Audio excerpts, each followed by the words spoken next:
going on, ladies and gentlemen, and welcome to the Worship Guitar Show.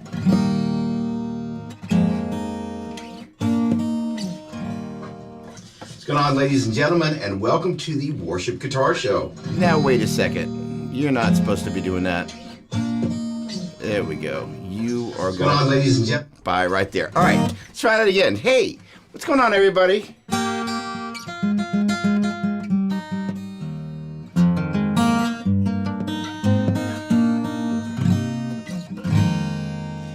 So today we have got a very cool show for you. First of all, thanks so much for jumping in. First Tuesday of every month, Worship Guitar Show.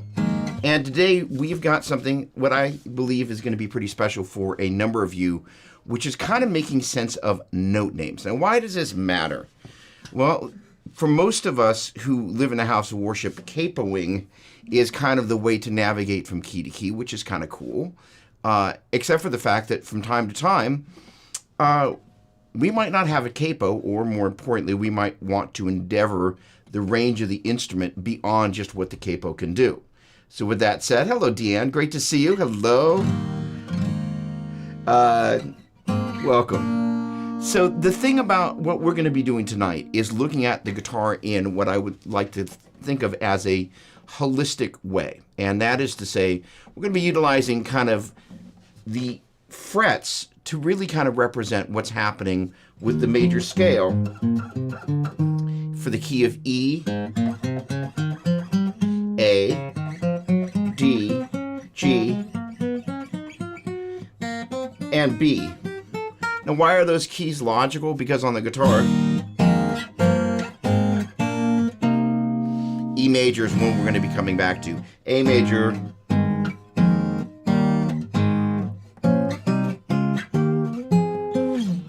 common key. D major,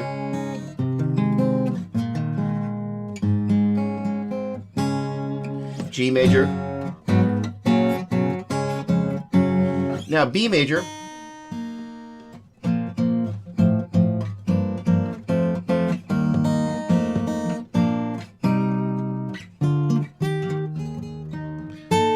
sharp 4 there, sorry, my bad.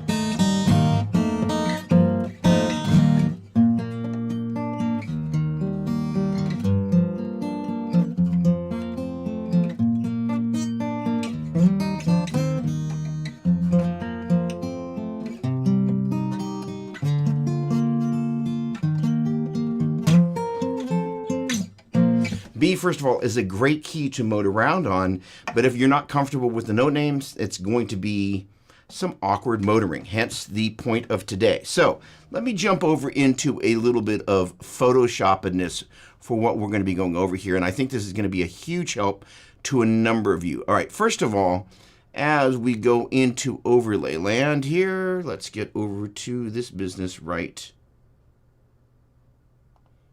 here. Okay, you've got me there down hanging out in the lower left hand. I guess that's the lower right hand. Depending on how you're looking at it. All right, so in any case, what you've got here is this little grid here that is mucho importante in terms of how things actually exist in music. I'm going to zoom that in a little bit. There we go. All right, so here's the deal. As you look at that, the key of E major there, you're going to basically just see the notes of the E major scale: E, F sharp, G sharp, A, B, C sharp, D sharp, and E. And you can think of this as 1, 2, 3, 4, 5, 6, 7, 1. Now, a minute ago, I talked about the idea of using the frets to kind of reveal how we're going to kind of navigate from key to key. Zachary, what's going on? Hello, good day to you, mate. From Australia. I'm not even going to fake an Australian accent because I'm terrible at that, but thank you so much for joining us. Great to see you. Awesome, awesome, awesome. All right, so check this out. So there's the key of E major again. E, F sharp, G sharp, A, B, C sharp, D sharp, and E. Now, if we just then kind of illuminate the key of A major, we get the open A string, B, C sharp, D, E, F sharp, G sharp, and A. Now, I'm actually going to illuminate both keys simultaneously. If I can actually manage to click the right place. There we go. And all of a sudden, yeah, okay, so you've got some sharps and whatnot to deal with here. But as you begin to kind of look at the neck there, you kind of begin to kind of go, okay, open string, 2nd fret, 4th fret, 5th fret, 7th fret, 9th fret, 11th fret, 12th fret is how I can kind of think about mapping out the notes of the major scale for E, major E, hold the F sharp, hold the G sharp, half to A, hold the B, hold the C sharp, hold the D sharp, half to E, or for A major, A, hold the B, hold the C sharp, half to D, hold the E, hold the F sharp, hold the G sharp, and a half to A. And let's take that a step further. And then there's D major, D, hold the E, hold the F sharp, half to G, hold the A, hold the B, hold the C sharp, half to D. And let's go another step further. And that's G, hold the A, hold the B, half to C, hold the D, hold the E, hold the F sharp, and half to G. And why not go all the way out and go B, hold the C sharp, hold the D sharp, half to E, hold the F sharp, hold the G sharp, hold the A sharp, half to B. Now here's the thing, is those latter keys have a lot of sharps and flats going on in them. So we're just going to hang out in the key of E major for just a moment. And what we want to do is we want to focus on the E major. And actually, I should say, we just want to focus on that open E note. John from Canada, how you doing? Welcome. Great to see you. Thanks for saying hi. So we have this open E string. We can think of that as the 1. The F sharp is the 2, the G sharp, you guessed it, is the 3, A is the 4, B is the 5, C sharp is the 6, D sharp is the 7, E is the 1 again. You can think of that as the octave as the 8, but I like to think of it as a 1 because we're going to go 1, 2, 3, 4, 5, 6, 7, 1, and then we're going to think of that as the 2 as we continue on. All right, now here's the deal. Just take my word for it that if I were to take the chord based on the first note of the E major scale, it'd be a major chord. And if I went up to B, which is going to be, if you take a look at that, that's the 1, 2, 3, 4, 5. That's going to be a B major chord. And I go to the 2, that's going to be an F sharp minor chord. So our chord progression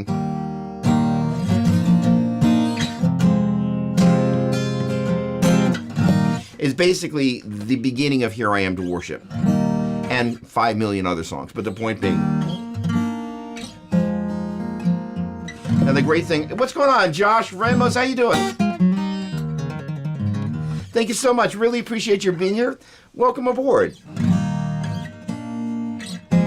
Okay, so what we've got here is this outline that we're going to walk through a couple of different keys. And the idea is having just basically a strategy. Alice Springs, awesome, awesome, awesome. For being able to kind of go, look, if we're in one key, it's not that hard to kind of begin to navigate to these others if we have an approach for doing so. So by kind of looking at this, we're going to easily be able to go by looking at the open low E string as the 1. In this case, that B is going to be at the 7th fret. We're going to see that as the 1, 2, 3, 4, 5. So that's a 1 chord, 5 chord. And then at the 2nd fret, we've got the 2, 1, 5, 2, which is going to be E major, B major, and F sharp minor. 1, 5, 2. Now, the great thing about looking at these keys side by side based on the open strings is now if we want to take that same thing, actually I'm going to turn the key of E major on for just a second. So for E, we went E, B, and F sharp. And for the key of A, we're going to go A, E, and B minor in this case. So A, E, B minor. Now it's kind of convenient that you can kind of go from the bottom of the neck and cruise up here. Sorry that I hit minor chord. I know it's actually supposed to be major. So again, what we're doing is we're hitting the open A chord, cruising up to the 7th fret and hitting that E major, and cruising down to the 2nd fret and hitting that B minor. So if you kind of take a look at the key of E, and we're going to look at that, that's going to basically be E major, B major, F sharp, minor. Then for the key of A, it's going to be A major, E major, and B minor.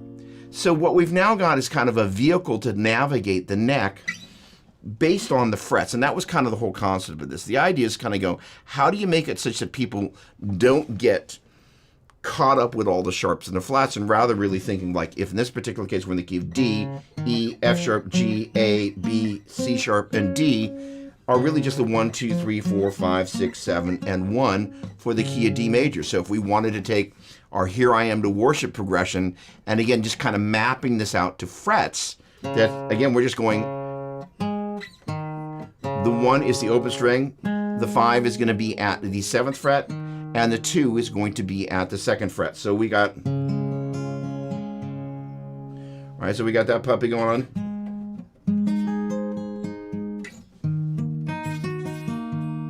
So that little chord shape I'm playing there is basically like an open position D chord, right? That's just kind of playing this D chord here and playing the root down there. And in a moment I'll tune. And then obviously the 2 is a minor chord. So instead of playing major, I play that, and then I just play this that little puppy down there. So let me find my tuner.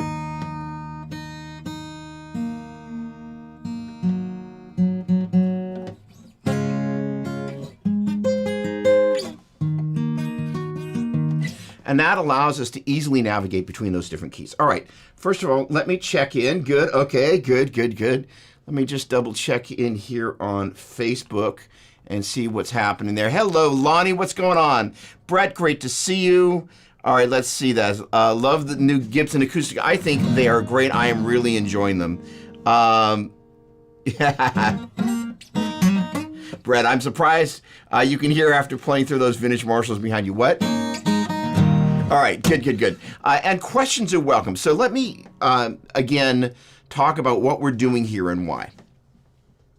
So many worship musicians are capo dependent, and there's nothing wrong with using the capo to motor from key to key. There are advantages, if you will.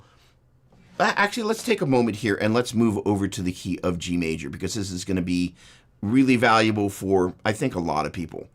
So if we think about kind of this traditional capo, I don't know, let's say we're going to capo 2 and we're going to hit kind of this G chord here. That's going to effectively be taking a G major approach with a capo. What the heck does that mean?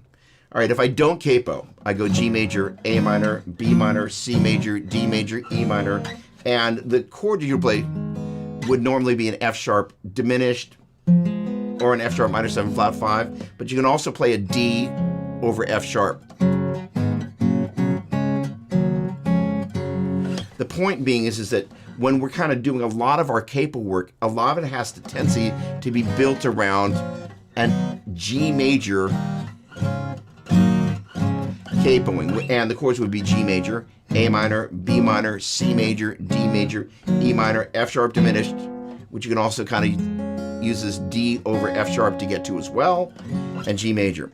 So if we were to take our Here I Am to Worship progression and play that with open position chords, there's our 1 chord, 1, 2, 3, 4, 5. Again, if we just kind of walk our way up the notes there, the open G string is the 1, 2, 3, 4, 5. The 5 is going to be G hold to A hold to B after Z hold to D, so that D is going to be our 5. And then the A is going to be our 2. So basically we got our G major, D major, and A minor as our 1, 5, and our 2. And again, why we're taking this approach is as follows. Again, there's no shame in capoing, but the deal is if I can kind of begin to see, and this is going to be a little strange for some folks initially, but if I can see, I don't know, let's go all the way out here, 5 keys simultaneously laid out on the guitar, based on the open string being the 1, the 2nd fret being the 2, the 4th fret being the 3, the 5th fret being the 4, 7th fret being the 5, 9th fret being the 6, the 11th fret being the 7, and the 12th fret being the 1 again, and just kind of getting used to mapping that. That allows us to have an approach for being able to do that. All right, so there's my string names. Now one of these guys, that's where those guys were hidden. There we go. Give me just a moment. That's what I was looking for. All right, now, good. All right, so I'm going to turn the notes off on the low E string in just a moment here. There we go. And, oh, there we go. That's what I want to do right there. Okay, sorry about that. There we go. So if I do that right there, I've taken the notes off the low E string there, and I'd hidden those numbers. If you look at the very top there, and I apologize if you're on a phone, it's going to be small. You're going to see those Arabic numerals 1, 2, 3, 4, 5, 6, 7, 1 at the open string, 2nd fret, 4th fret, 5th fret, so on and so forth. And that's allowing us to, again, to kind of think about these different keys as if we're going from the 1 to the 5 to the 2. And just take my word for it, the 1 chord is major, the 5 chord is major, and the 2 chord is minor. That's not what we're going to be covering tonight. We're interested in just being able to navigate the note names to navigate from key to key. So if we think again of 1, 5, and 2, if we go up and down the A string, we can see the 1 is the open A. Look up where the 5 is right. Let's see if I can illuminate that, kind of, sort of. But what you can see where this 5 is right here.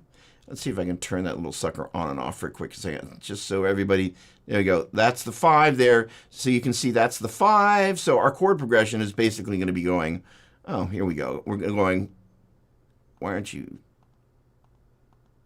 turning on and off? Hang on a second. There we go. So our chord progression is going, that's the wrong one. There we go. Is going open 1, as in the 1 chord for the key. The 5, which is going to be up at the 7th fret, and the 2, which is conveniently down at the 2nd fret. So if we were to think about the 1, 5, and 2 for A, that's going to be A, the 5 is going to be E, and the 2 is, the second note is going to be B, but we're going to play a minor chord.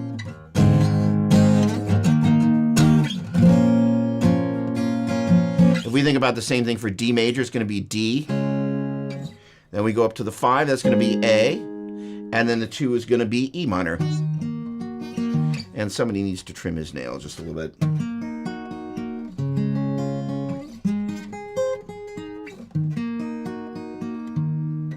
And then if we move up to the key of G, it's going to be, G is going to be the 1, the 5 is going to be what? D, that's right. And the 2 is going to be A. We're going to play a minor chord. And then B, which is arguably not a super friendly key. The 1 is going to be B. The 5 is going to be F sharp. And the 2 is going to be C sharp minor.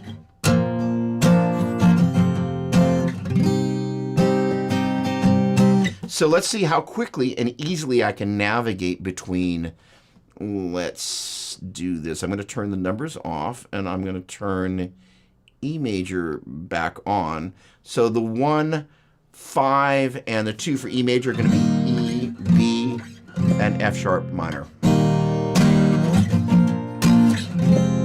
Oh, Worship Leader wants another key, not a problem. Key of A, sounds great. A major, E major, B minor. Oh, you know what? They like the original key better, but we need to go down. Not a problem. The key of D, not a problem. All right, so let's say that's going to be D major, B major, E minor. Oh, no, they want to go to G. Not a problem. G major, D major, A minor, B major. Okay. B, F sharp major, C sharp minor. And that gives us a system for kind of being able to wander around the neck like this.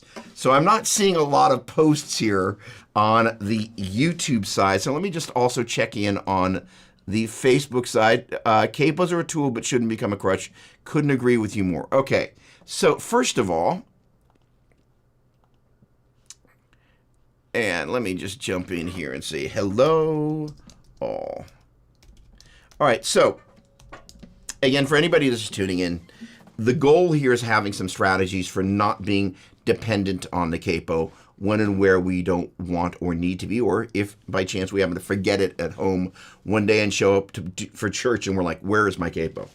Now, why is this valuable, and kind of why does all this kind of nonsense, let's see, I can see myself better like that, up, no, I always point in the wrong direction, up there kind of makes sense. Well, if you begin to, and I'm going to get rid of the key of E major for just a moment, and bring back those. Actually, I got a better idea. Hang on a second.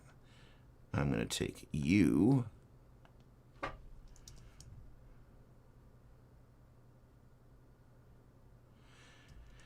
Let me find a faster way of doing that. Chris Alexander, how you doing, my friend? You came for the note names, huh? Love that. All right, let's do this. There we go. Oops, no, I need to select all of these guys. All right. Good. All right, so now you can kind of see them down here like this. That'll work. Okay. Now, with that said, good. What I want to do is take a moment and head over here and... Eric, what's happening? How you doing? Good to see you. Welcome aboard. All right. So this is the thing, is that keyboard players are comfortable with looking at notes and staves and navigating all these different things. Guitar players are generally of the habit of like, hey, you know, let me know the notes in the key of G major, maybe G, A, B, C, D, E, F sharp, and G, and navigate through that key, and then effectively capo that and move that around. Is basically what happens when you see kind of like capo 2 and kind of the tonic chord is this G shape. What ends up happening is you're really just kind of moving the sensibility of G major around, and there's nothing wrong with that. That is to say, if the key of G major is fingered like this, and then I capo 2 and I go, I'm effectively taking the key of G major and just kind of transposing it up the neck using those same chord shapes. The challenge is that it doesn't tell us an awful lot about what's going on in the key of G major. And so this ability to, it doesn't, when we capo up to the key of A rather, doesn't give us a lot of information about the key of A. And more importantly, let's say, for example, and let me actually get back over to the key of A here, and let's take a moment and do this right here. Okay, so let's hang out in the key of A for a sec, and I'm going to turn these other keys off.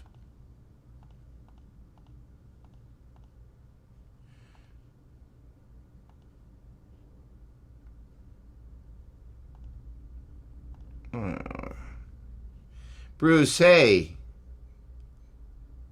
Safari is not always our friend. Bruce, great to see you, my friend. All right, so we are in the key of A major.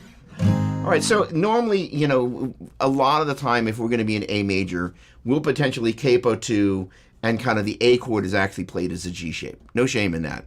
But what if we want to have the ability to kind of navigate that key a little bit differently? So,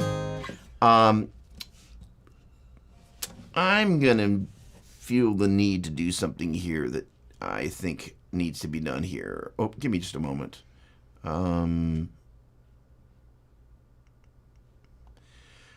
Okay, let's do a little bit of this. Bruce, welcome aboard. Thanks so much for joining us, my friend.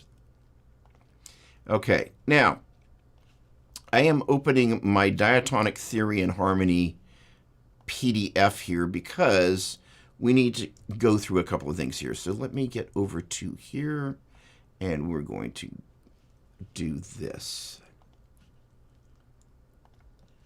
And then we're going to be here, and we're going to go here. Okay. Now, what you're seeing there is basically piano keyboard, and that represents the key of C major there. And, you know, for those of us that don't necessarily have any classical background, pretty much everything we play at church is based on this, but most of the time nobody actually kind of reads us in on the plot, which is really unfortunate.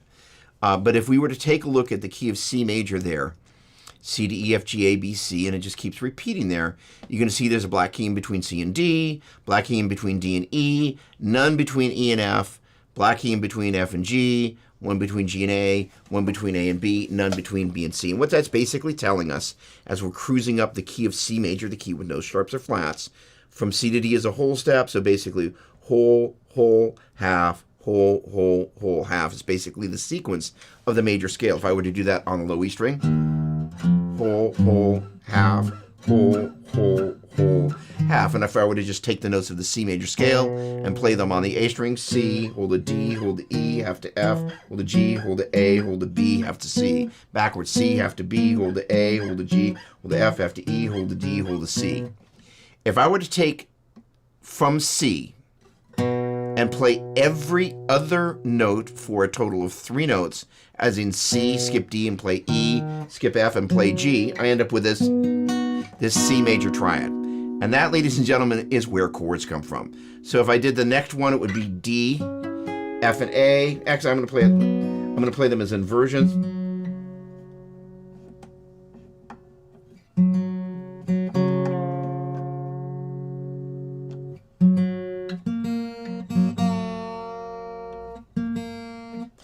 to play them as a version, but C major, and it'll give you C major, D minor, E minor, F major, G major, A minor, B diminished, and C major. And the notes would be kind of, if you kind of take a look at that, if you started at C and you thought of, again, a total of 3 notes that are basically kind of have this leapfroggy thing, it's going to be C, E, and G is your 1 chord. Your 2 chord is D, F, and A. Your 3 chord is going to be E, G, and B.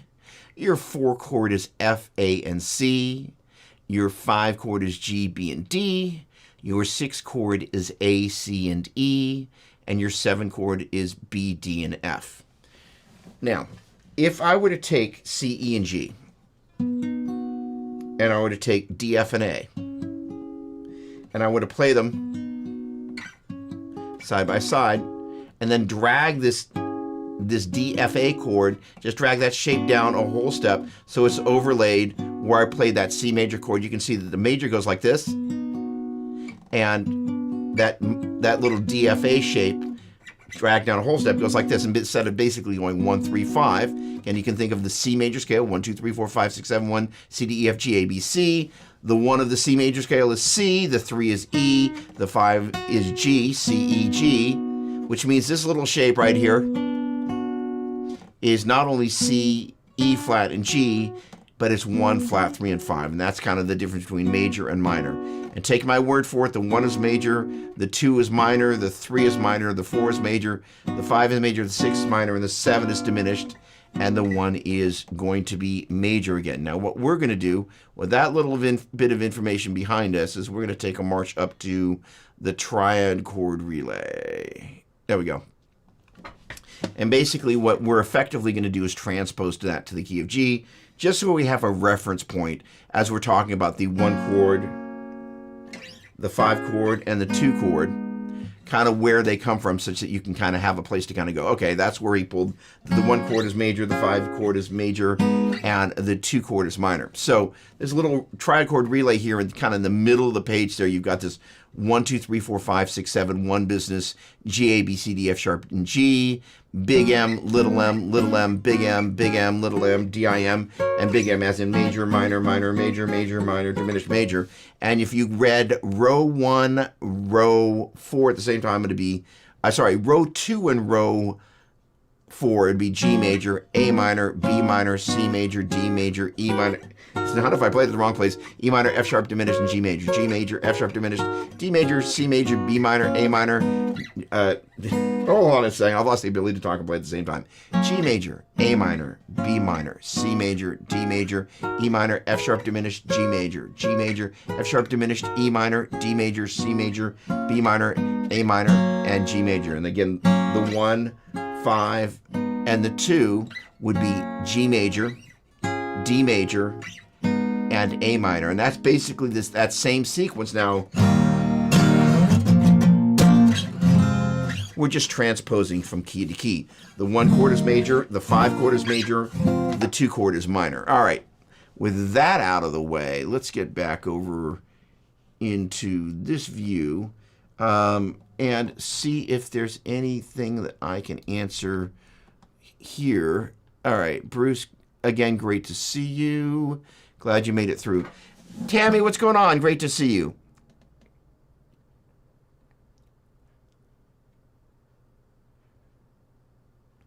So, Tammy, feel free to bring through some questions as well. Okay, well, I'm not seeing a ton of questions, which is usually a good sign. So let's talk through, again, heading back into this little bit of business, having looked at this, and then looked at this. Now we're going to have this reference point of being able to go for the key of G major. Let's do this for a quick second. Let's do, just so everybody is on the same page, and I hopefully don't leave anybody behind. So on that G string, you've got the notes are G, A, B, C, D, E, F sharp, and G. And if you kind of look down at the very bottom there, you can kind of see in white Arabic numerals 1, 2, 3, 4, 5, 6, 7, 1 representing the 7 notes of the major scale. And again, that's going to be, if you think about the 1, the first note of the G major scale is going to be G. The 5th note is going to be D. and the second note is going to be A. So G major, D major, and A minor. So the whole point about all of this is being able to easily go in this key and transpose. So let's just say we want to look at these two notes, two keys side by side, which seems like a very strange thing to do. But if we're going to transpose from one key to another and understand how the note names kind of lay out, then it's really good to actually be able to see them side by side. So where the key of G went G, hold the A, hold the B, half to C, hold the D, hold the E, hold the F sharp, half to G. The key of D goes D, hold the E, hold the F sharp, half to G, hold the A, hold the B, hold the C sharp, half to D. And one of the strange things that you could do is kind of play them at the same time. Now, why does that really help? Because if you can think of, by using the guitar neck, if you will, as a kind of a ruler, and we're going to go from the 1 to the 5 to the 2, you just get used to kind of being able to map these different keys out. Now, why again did I choose these keys? Well, open E string, open A string, open D string, open G string, and open B string. Those are the obvious keys that as guitar players, first of all, if we pick up, a guitar and start strumming, a lot of the time we're going to pick one of those chords based on the tonic of that key. So it'll be E major,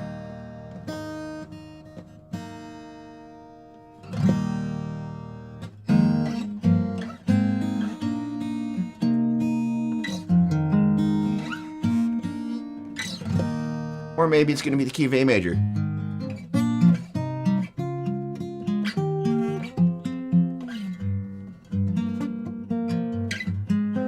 So sometimes you need to set up the change very clearly. So we're in E, right?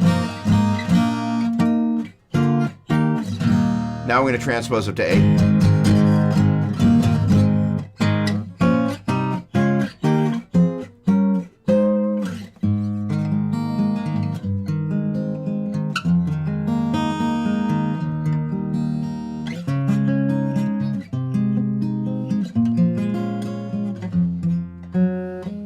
Sorry, no open G string in that.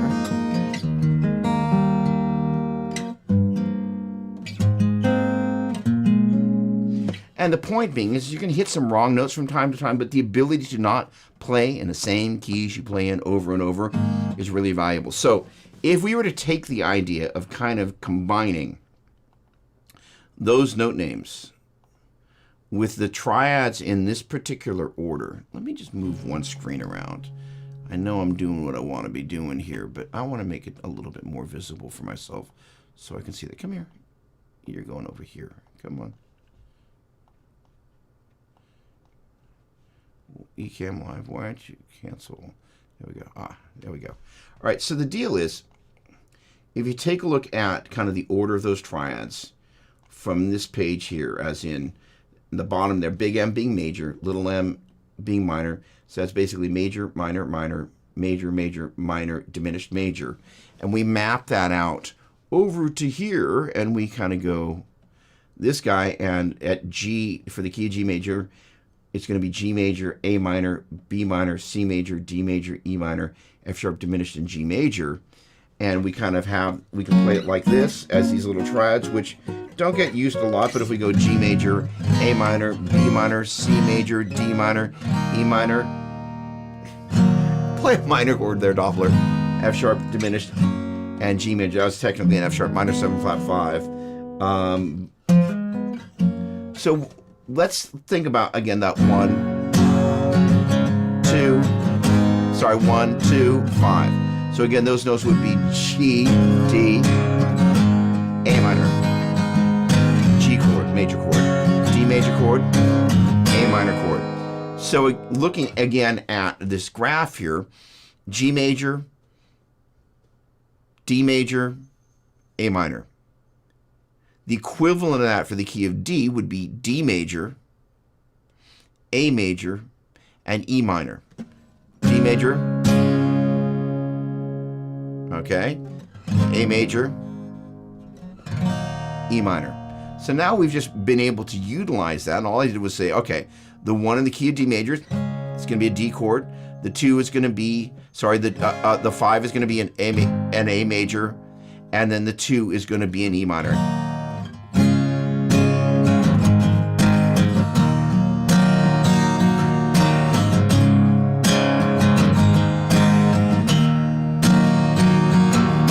That was pretty darn easy, and what's neat about that key is, first of all, you kind of begin to go, that really sets up really easy. All I did was walk basically between D chord, A chord, and E chord. Sorry about the tuning there. Give me a second here. Let me whip this little bad boy into shape.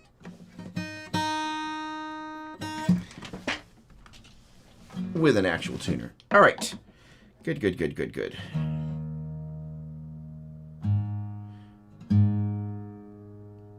And I, of course, just realized I'm down a half step. I'm hoping that's not giving anybody any tissues here.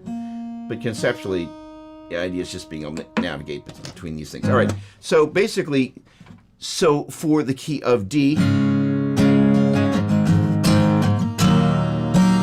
gosh, that's a lot easier than having to capo. And you end up being able to go, all right, so take a look at this. And if you look down at kind of the bottom of this business right there, those numbers 1, 5, and 2 for the key of D. The 1 is going to be D, the 5 is going to be A, and the 2 is going to be E, and we're going to play a minor chord there for reasons we already talked about. So let's go to another key now. Let's go to a less friendly key, like the key of B. So the 1 in B is going to be B. The 5 is going to be F sharp. And the 2 is going to be C sharp. And again, we're going to play a minor at the 2.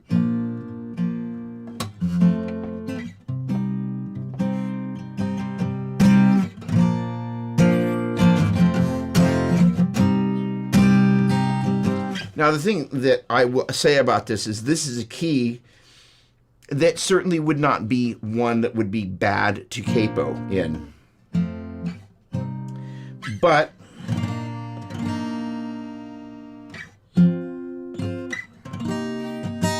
if you dare to play a little bit higher up the neck, you got to watch out for the thing. There's a G sharp, that is a B, A sharp, G sharp. You want to watch out for that open G string.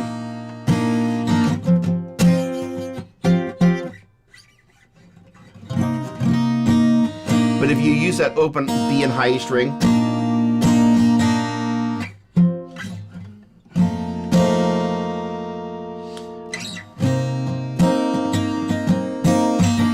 all right, so exactly. So here's the thing: as I kind of navigating this, and this is one of the things as you move into different keys, things begin to hopefully reveal themselves.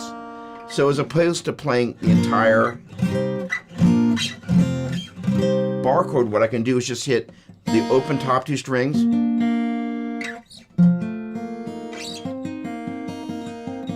and just play the bottom 2 notes of the B major triad, the F sharp major triad, and that C sharp minor triad.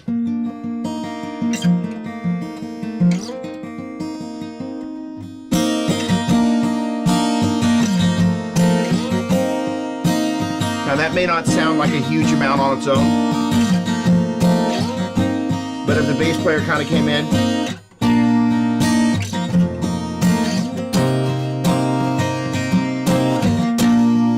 or you chose to play the bass note with your thumb,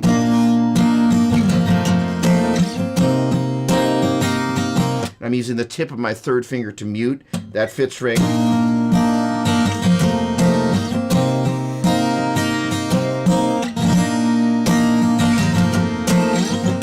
And this is kind of the whole point of this, which is that by not being kind of forced into using the capo there, I discovered a way that, in my opinion,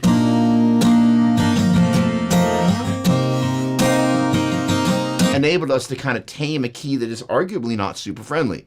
The key of B major, I mean B, C sharp, D sharp, E, F sharp, G sharp, A sharp, and B. There is nothing note-wise that's friendly about it until you kind of go, going back to the piano keyboard that we were looking at a minute ago, From the 1 to the 2, the major scale is a whole step. 2 to the 3 is a whole step. 3 to the 4 is a half step. 4 to the 5 is a whole step. 5 to the 6 is a whole step. 6 to the 7 is a whole step. 7 to the 1 is a half step. So all we're doing again, 2 wholes and a half, 3 wholes and a half.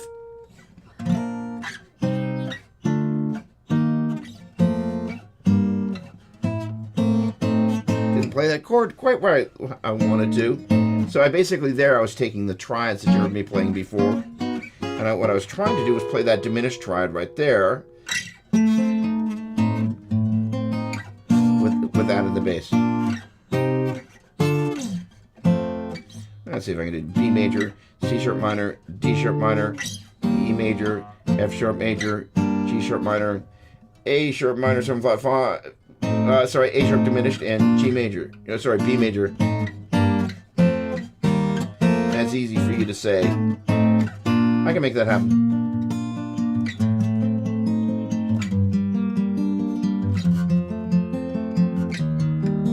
Now, rather than doing bar chords, which I could,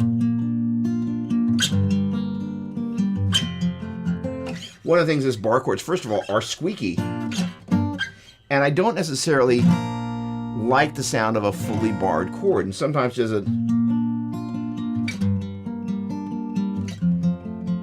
just sounds a little bit, it's going to sound strange to say this, more guitar-like, but because it's a little bit more intimate.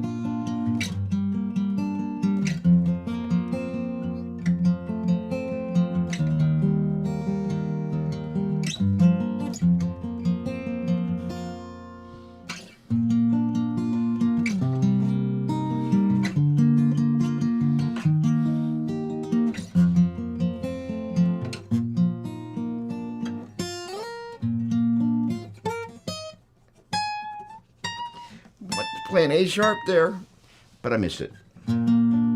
Okay. Any questions? Yes, no, or maybe? Paul Richard. All right. Thank you very much. Jumping in. Okay. So, first of all, hello, my friend. So,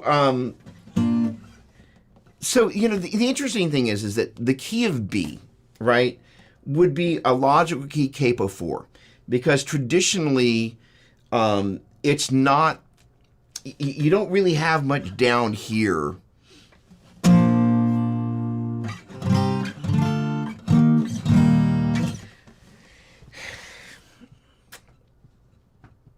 It's a key that you would see people capoing a lot. And obviously, flat keys, like B flat, that's a whole different deal, which we're not talking about today.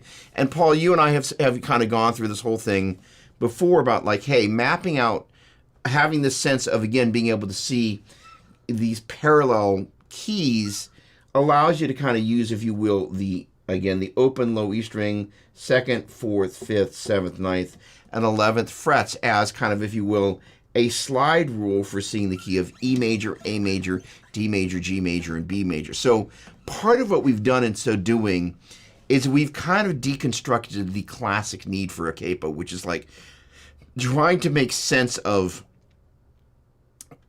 navigating from key to key. And the thing about the capo, that especially when you get a chart that says capo 2, and then the first chord is just a G, which is really an A chord, right? Because if you're capoing at 2 and you're playing this G chord, this root down here is they're actually playing an A. But it's a convenient way not to have to navigate the key of A major. Now here's the thing. This is where I think some of that stuff gets a little messy. If you think about the key of A major, your 1 chord, your 4 chord, and your 5 chord are these great open position chords.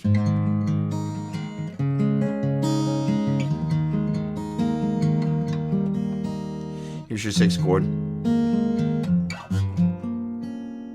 7 and your 1. 2, 3, 4, 5. Now, I hesitated for a moment when I got to the 7 chord. This is the thing, is if you listen to this chord on its own, I'm going to go to the key of G major for a second.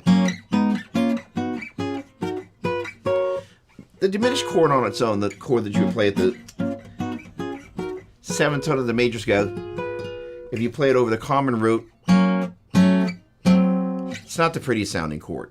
So one of the common substitutions, if we're in the key of A major again, A major, B minor, C sharp minor, D major, E major, F sharp minor, and then what we're going to do is we're going to play E over G sharp. And that basically is an E major chord in first inversion.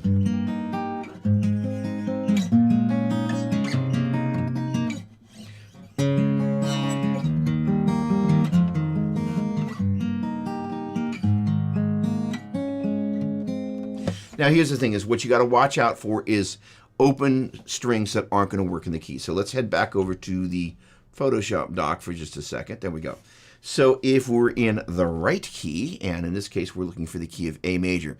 Now again, this is what's kind of cool about this kind of slightly bizarre approach of turning these things on and off, is it gives us a methodology for being able to kind of go, oh, okay, I can just kind of turn on the notes for A major on the guitar. I can go A, hold a B, hold a C sharp, half to D, hold the E, hold the F sharp, hold the G sharp, half to A. And again, that's the 1, 2, 3, 4, 5, 6, 7, and 1.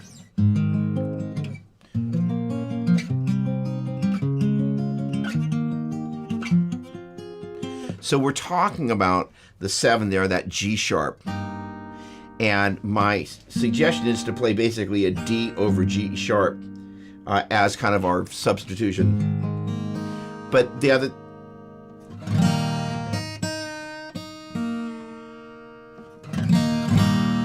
The thing I was also getting at is what are, as we look at the notes of that key, and this is something that we don't always do a great job of really thinking all the way through, taking a look at the notes in the key A, B, C sharp, D, E, F sharp, G sharp, and A.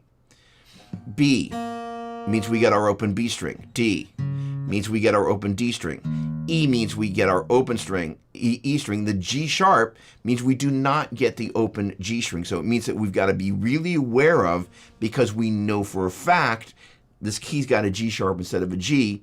We don't want to be hanging out anywhere near that open G string, other than at the first fret. The point being, strategically, this gives us the idea of like, okay, well, how could I navigate A, B, C sharp, D, E, F sharp, G sharp, and incorporate the open B string, which is going to be in there, and the, oh, hold on, I turned on the wrong key. What a moron. Hang on a second. Somebody else said, what is this guy doing?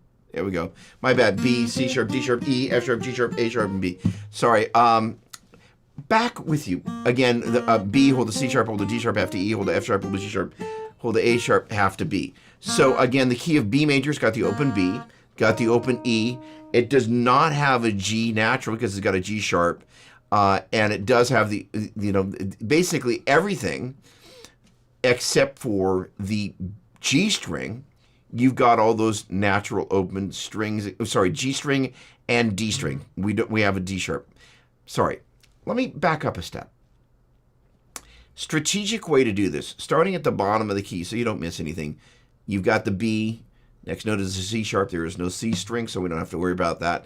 Next note is a D sharp. Yep, we have a D string, so we want to be conscious of not hitting the open D string. E means we can hit the open E string, low and high. F sharp, there's no F note. We don't need to, I should say no F string. We don't need to worry about that. G sharp, that means we can't hit the open G string. A sharp, we also then can't hit the open A string. Wait a second. Gosh darn it. I've confused myself yet again. I wanted to be in the key of A major.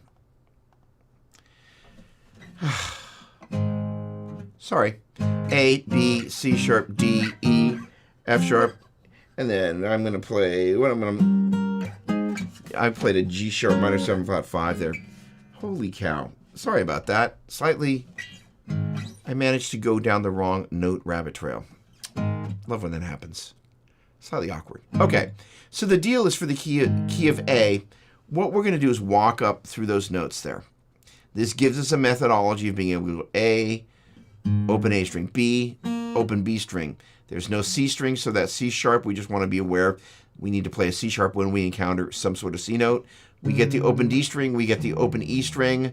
There is no F string, so we're good. But when we get to the G string, we cannot hit that open G string. So everything else is kosher. So what that means is that we have the freedom to kind of, as long as we're...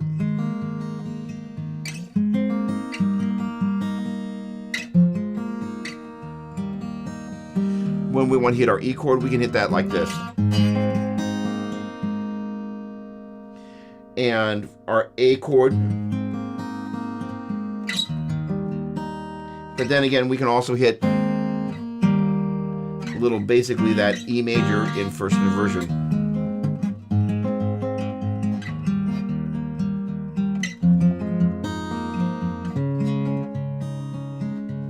So basically what I'm doing is I'm hitting those little, the bottom two notes of these triads.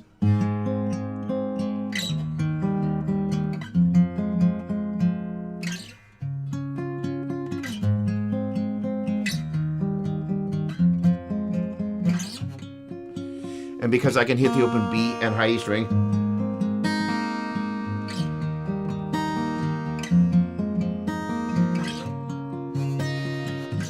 and basically now what I'm doing is I'm going, basically I'm at the 1, the 5, the 6, and the 4.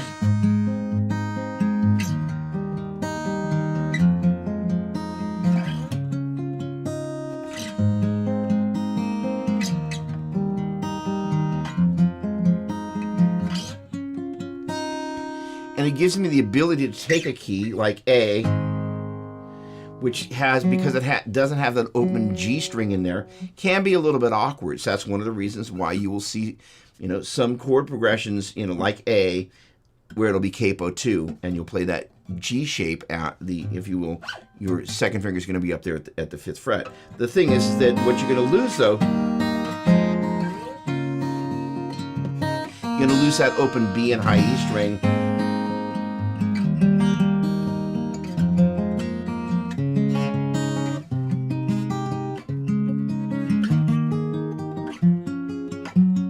Sorry.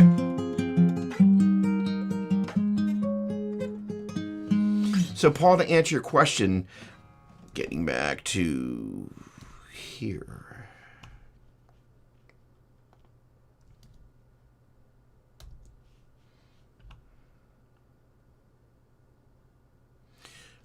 Oh, hang on, there's, all right, hang on, there we go. Where'd you go? Paul, where'd your question go? Oh, bunch of stuff. Okay. So to answer your question, so I kind of flipped the script. It was like, okay, well, where are some of the places that we would traditionally use a capo that we would potentially want to use, not use a capo? A is a key that, yes, there's stuff that you see mapped out, but I've seen, that capo 2 is one of the places. The key of B major. Let's take a moment. Okay, hang on. Let me answer your question straight up. B flat.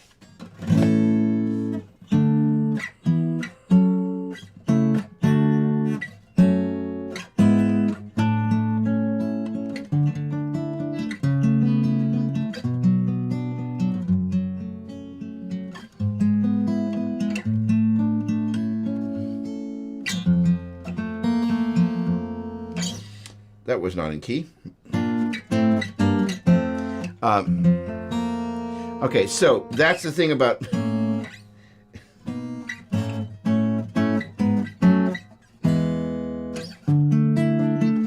I slipped up into B, my bad. So one of the things that you want to watch out for, is I just kind of managed to fumble my way through there, is keys that do not have an open B string in there are a little tricky. B flat is probably a great example, and it's one of those keys that can be treacherous. We're not used to playing in flat keys, right?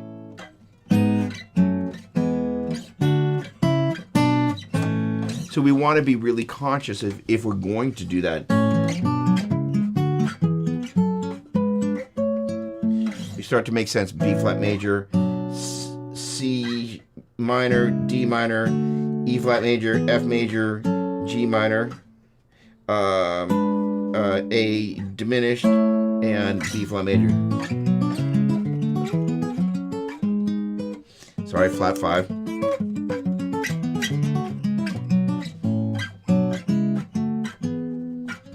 And part of what you want to get used to doing is just being able to take a wacky key like B flat, C, D, E, F, G, A, B flat. Now, the interesting thing about B flat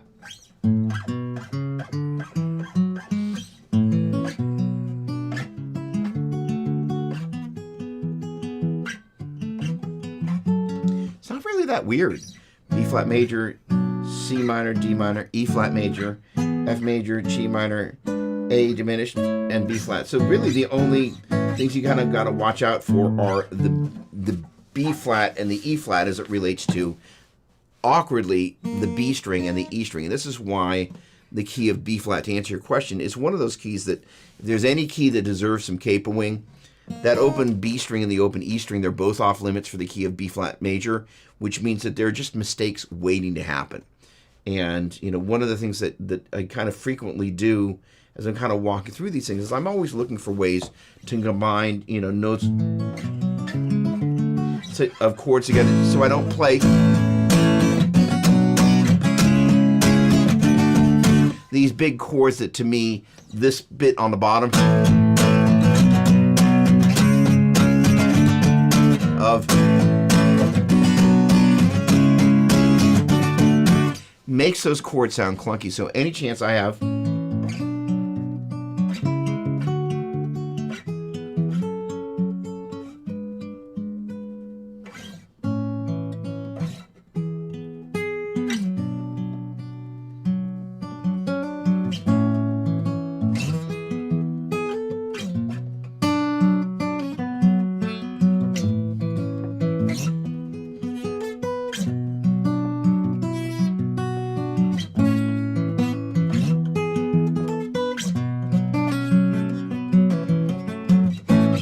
I will kind of, you just really want to be conscious of those keys. So, okay, let's see here.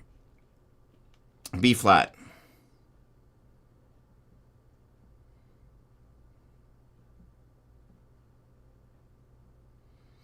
Tammy, love that. Awesome, awesome. Progress is not perfection. I know the feeling all too well. Guitar's out of the bag. I look at my closet door. My son's guitar note poster, it's backwards to me. You know, that's an interesting thing. As I was kind of putting this little chart together, I was like, you know, it has, so there are times that you look at this and you just got to kind of make sense of it. You know, the interesting thing is that the way these things are traditionally written, it kind of looks backwards in some senses. So I feel you. In any case, all right, let's see.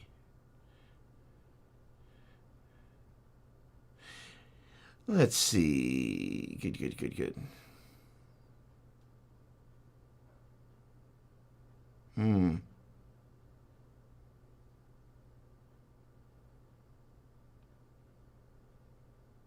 Well, Tammy, thanks for joining us. We appreciate you having you here. You know that.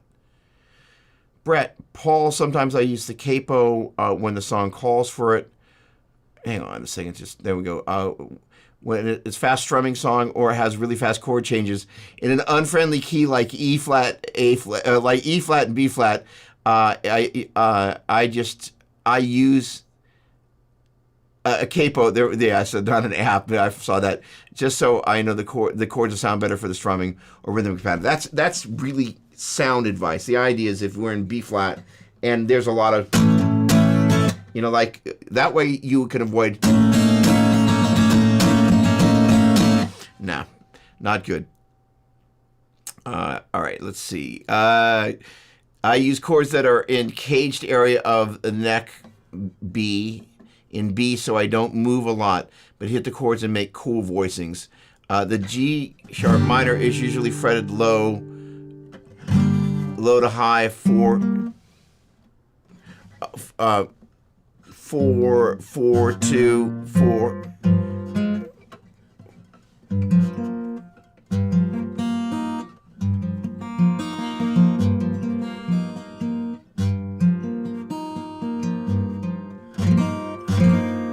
Interesting. Nice. And I'm playing your voicing there, my friend, obviously. Paul, thank you. Very helpful. I do like open notes more than using a capo. B flat sounds good without a capo, but as you demonstrated, well, I wouldn't necessarily say I demonstrated well. I kind of thwacked around with it for a minute. But here's the point. First of all, and the idea is not necessarily to bounce into the walls on a Sunday morning, but, you know, sometimes, you know, the idea is kind of go, okay, well, let's kind of explore this key, right? and figure out kind of, is it actually something that I actually want to pull out on a Sunday morning?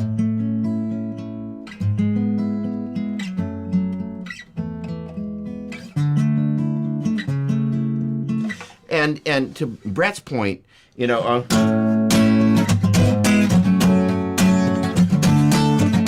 well, actually, to contradict Brett's point,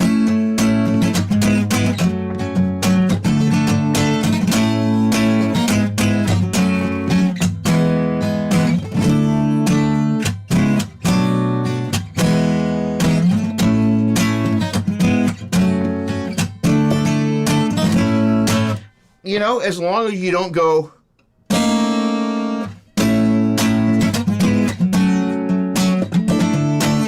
it's kind of cool. I'm not, to be honest, a big capo head, but again, these are important conversations because it's not a one-size-fits-all. But if one were to pick a time when capoing is best, wacky keys like B-flat, E-flat, oh my word, and then also faster tempo songs would be a great place to start. A great place to start. All right, there we go. Inversion. Sorry, I meant to delete. Never mind. Fingerboard fumble delete. That's kind of like a pocket dial, but not. So, you know, this is... so the inversions, you know, the only... Okay.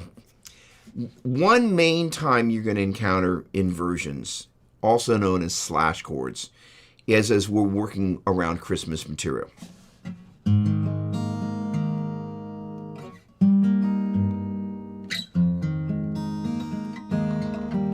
Not that that's necessarily a Christmas song, but the point being is I'm kind of in the key of A major. Let me pull up my diagram of this.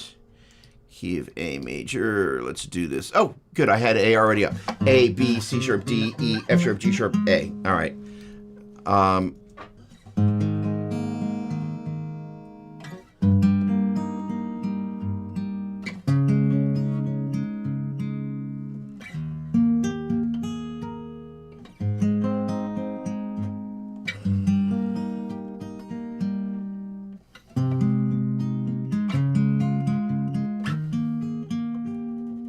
So basically I'm going A major, and then I'm playing this this is a common substitution, and this is one of the places you're going to see these slash chords a lot.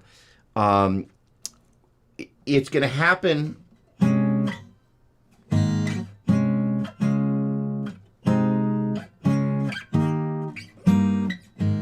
in two main places. If we're in the key of A major, B minor, C sharp minor.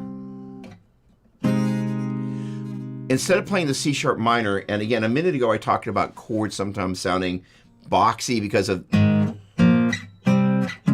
playing the bottom bits of bar chords. One of the ways around that is for the 3 chord to play basically the 1 chord in first inversion.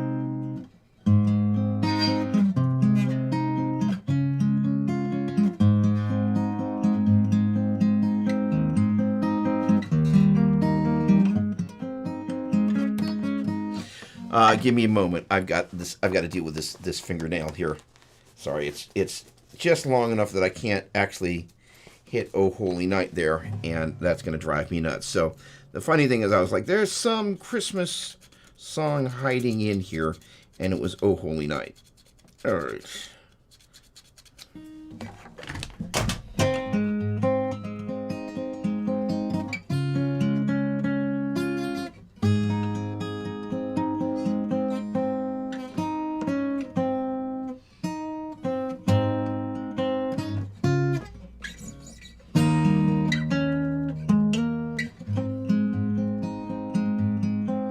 So,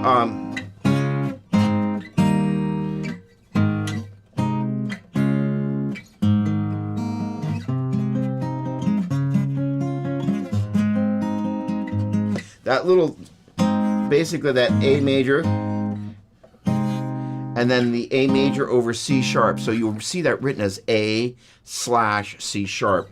But if you think about the notes of an A major triad, those are A, C sharp, and E. So you're basically taking if that A, C sharp, and E are the 1, 3, and 5 of an A major triad, and you put that C sharp, again, of that A, C sharp, and E, 1, 3, 5, you put the C sharp in the bass, you're putting the 3 in the bass, you're taking that A major chord and putting it in first inversion. So anytime you see that, basically that A over C sharp, which you'll see a lot at Christmas, that's a kind of common substitution. Sorry, that needed to be a B minor. Just a prettier chord than when you want to go to that versus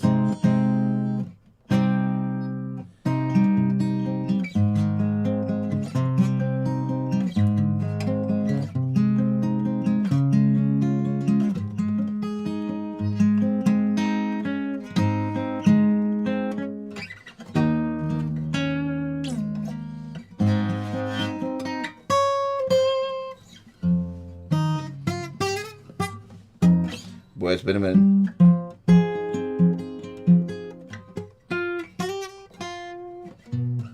Nope, not going to come to me. All right, so the point being is as we're motoring around the key of A major, that chord can be clunky. So that's where that A over C sharp can be a help. The other place that you're going to see one of those stacked chord / inversions is on the 7. So if it's A, B, C sharp, it's a 3 chord. That's one of the common substitutions. 4, 5, 6, 7 is one of the other common substitutions where you're going to basically take the 5 chord, whose notes are E, G sharp, and B, and you're going to place it in first inversion, which means you're going to put that G sharp in the bass. Again, if the notes of that E chord are E, G sharp, and B, you play the E chord and put the G sharp in the bass. That's an E major in first inversion. That would be written on the page, E / G sharp. Those terrifying chords that, until you're used to finding them, they're a little bit scary. But the reality is that there are certain ways that you can approach fingering them. That is to say, the A over C sharp and the E over G sharp. Once you kind of find a kind of a handy fingering that you can just kind of right, A over C sharp. There we go. And then this guy. There is my A over C sharp with the C sharp being on the 5th string, and then up here.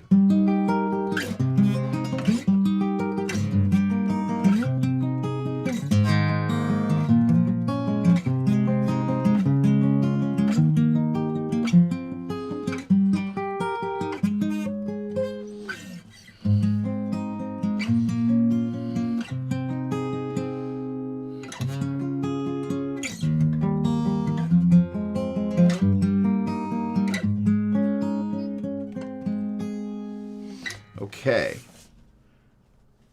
Finger picking. Can I do a show on finger picking? Absolutely. Absolutely. Yes. Would love to. Yes. How about that? Okay, hang on a second. Let me just double check over here, and we're going to jump in on some finger picking real quick. You have to know your limitations, Brett. That is really sound. That's the other thing. It's like, look, if you can't navigate the note names easily or aren't up to speed on them, then don't make life any harder than it needs to be. And also, when the surprise key change happens during sound check on Sunday from B to B flat or something like that, I use a capo then. Yep, absolutely. Now, Brett, I actually, before I jump into instant capo, hey, Brad, what's going on? Great to see you, my friend. Before I jump over to there we go. Hang on. Right window. There we go. All of this, I do want to talk about one of the other concepts that I want to touch on before I jump into kind of a micro finger picking thing for Deanne.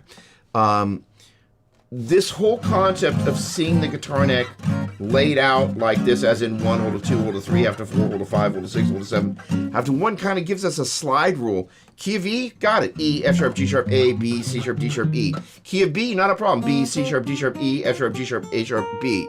Key of, I don't know, D, E, F sharp, G, A, B, C sharp, D. Gives us a way to kind of tame the neck down. And this is one of the things that I think a bunch of people this is going to resonate with, which is sometimes you look at the neck and it's kind of like bad hair day. Everything's going which way, but where it kind of makes sense and lays properly.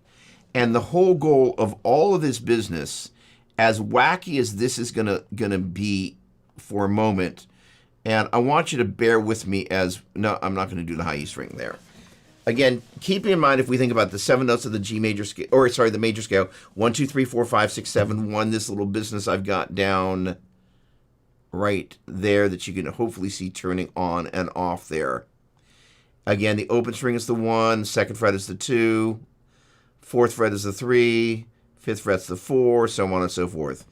Now what it gives us the ability to do is find a way that is guitar-centric of looking at the key of E major, whose notes are E, F sharp, G sharp, A, B, C sharp, D sharp, and E.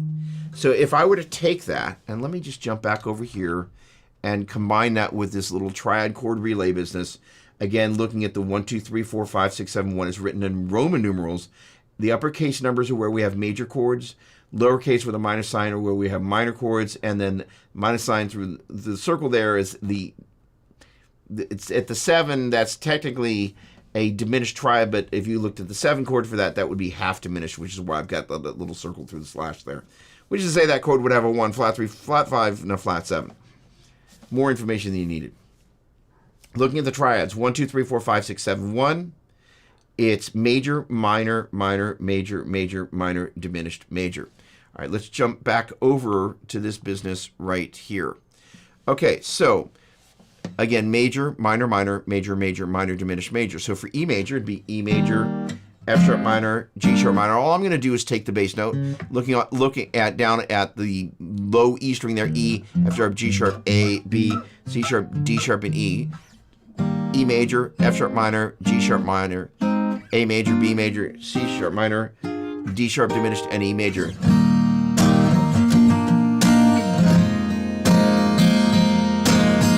One, 5, 2. All right. Well, worship leader, all right, we want to move to the key of A, not a problem. So our 1, our 5, and our 2 are going to be A, E, and B minor.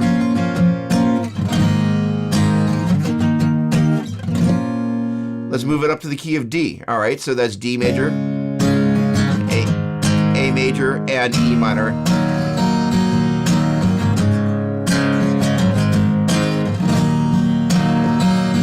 Key of G major.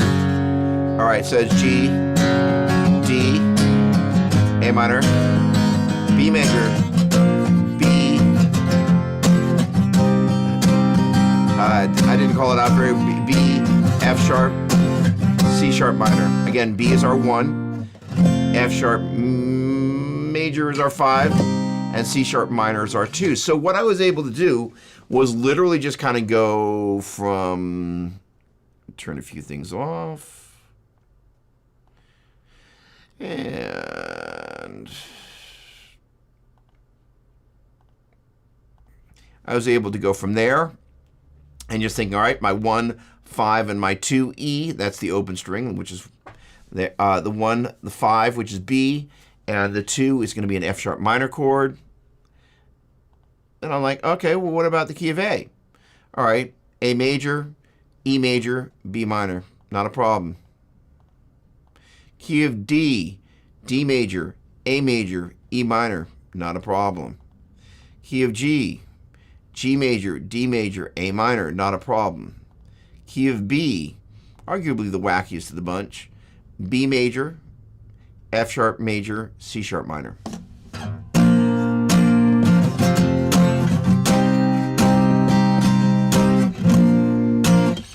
And all of a sudden you kind of begin to see, if you can kind of see slicing and dicing the neck by the way the major scale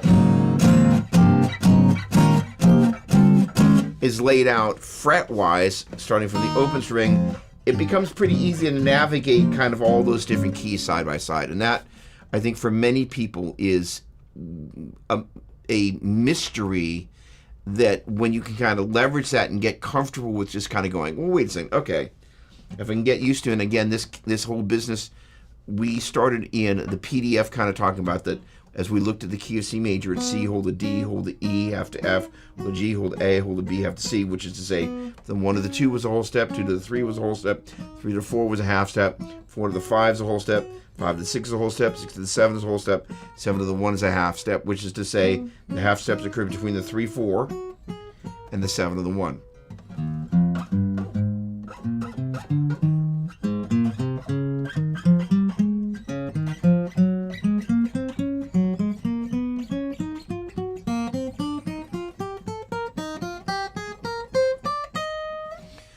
And that just gets you really comfortable with beginning to navigate through these different keys.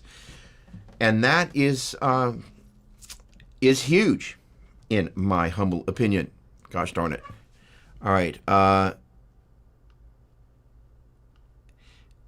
Chipotle jerky and Cheetos. That is a tasty meal right there. Finger picking. Paul, okay. All right, now that we've kind of revisited that sufficiently, here we go. All right, so there are a couple of things to keep in mind when we are finger picking. One is that we want to decide whether or not we are going to lose the guitar pick. I guess I'm going to need a refill here. Whether we're going to lose the guitar pick altogether.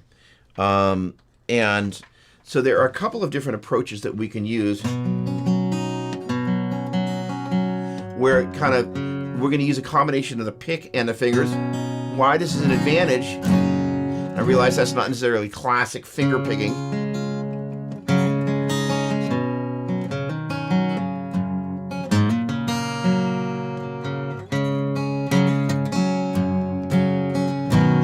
What's going on, Justin? How you doing, man? Great to see you.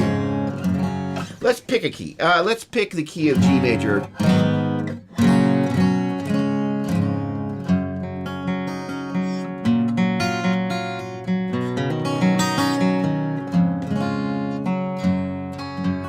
So with the pick in hand, I think a lot of players just kind of instinctively go, I'm holding the pick. And unless they do a lot of,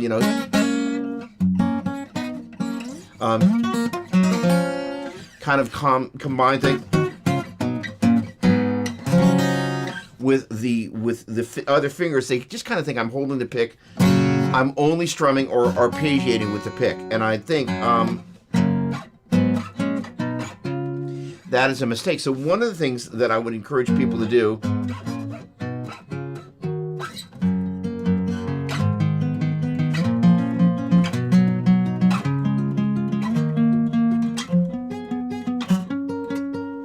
there, I'm just basically taking a major triad, and instead of playing it like that, taking the 1 and moving it down there.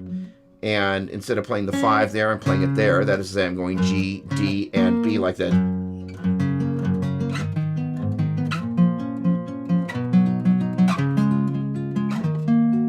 What's neat about these little chords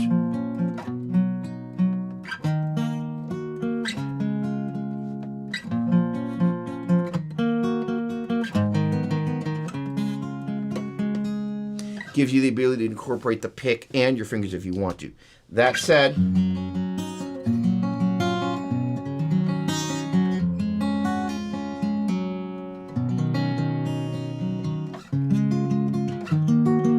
all right, so let's see if I can break this down into a couple of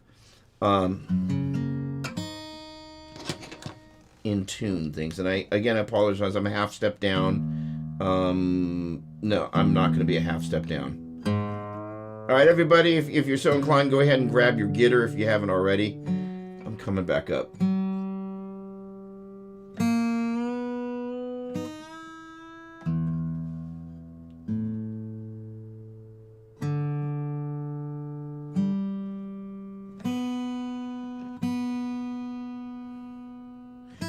So traditionally, right hand technique for finger picking, your thumb is going to be covering the bottom 3 strings, and your first, second, and third fingers are going to cover the third, second, and first.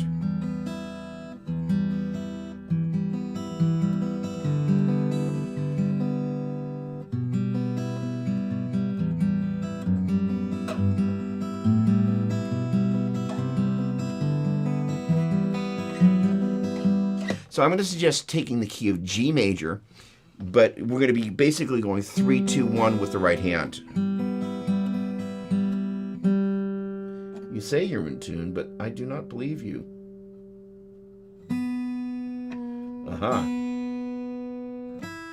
It's basically, but we're going to go.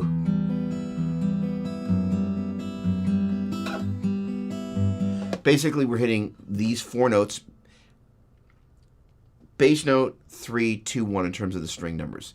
And the bass note is going to start off with E, F sharp, G at the, oh, well, hang on. No, let's not do that. E, F sharp, G. Then we're going to go A, B, C, D, E, F sharp. And we're going to basically do each sequence 2 times. So the thumb is going to be navigating between the 6th string, 5th string, and the 4th string. Right hand, again, is going to be going 3, 2, 1 in terms of the string numbers, utilizing the 1st, 2nd, and 3rd fingers. And you might take a moment, if this is a little new to you, just go.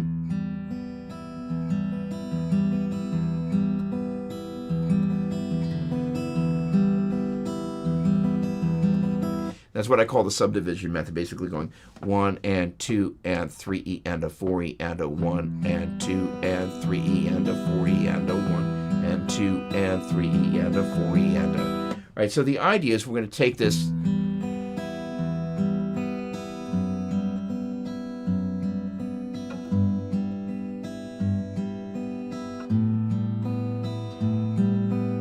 B, C, D, E. Actually, yeah, I do want you to go up to G, and then come back down. I'm going to double time.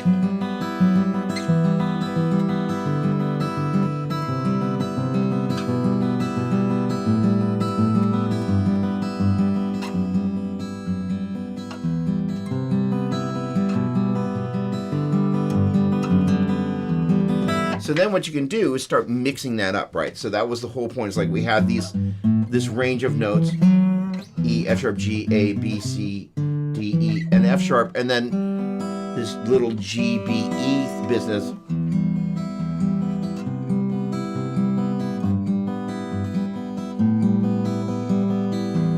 So I did a little decoration. So I just basically went E, C, G, A.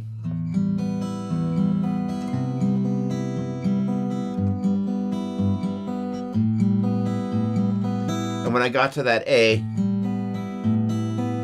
I just flipped it around on the last one. So you can just initially, again, the concept here is to go, where's a basic starting place that if you just really kind of want to get the left hand and the right hand doing some basic stuff, this business, don't hit that open E string, Doug. And you also might, even if you just don't want to add the left hand,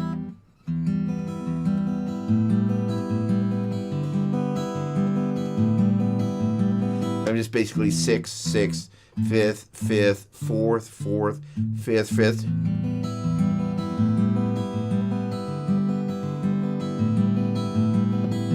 And it's just kind of a nice exercise to get that going. The other thing you can go...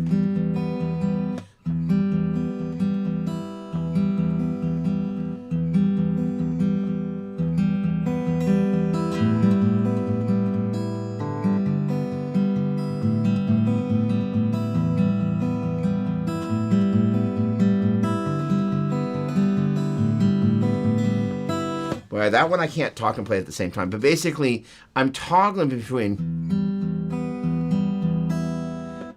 So bass note 3, bass note 2, bass note 3, bass note 1.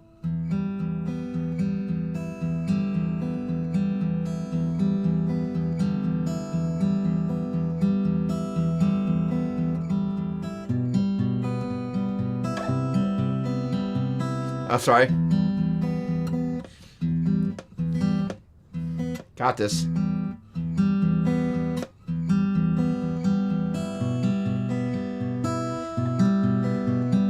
Got it.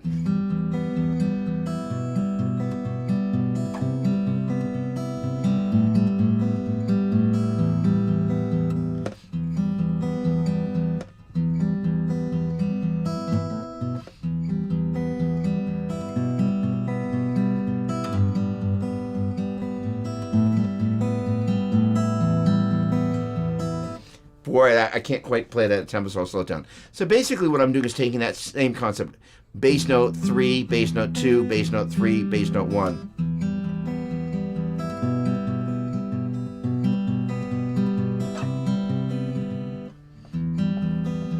And it just takes a little bit of focus.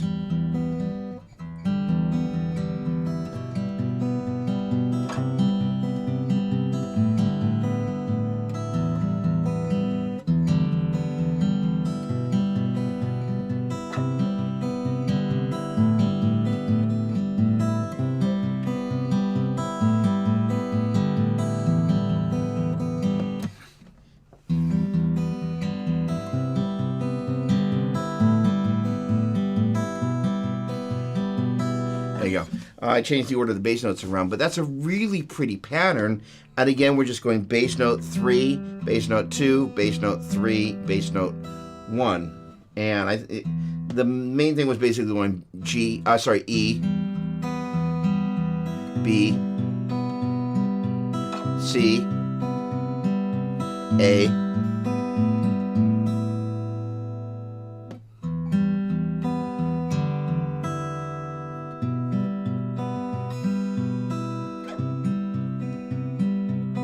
sorry.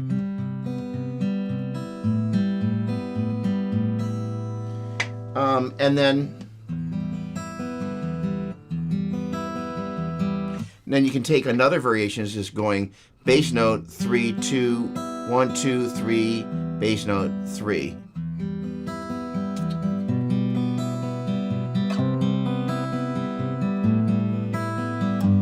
I did a little walk down there, G, F sharp.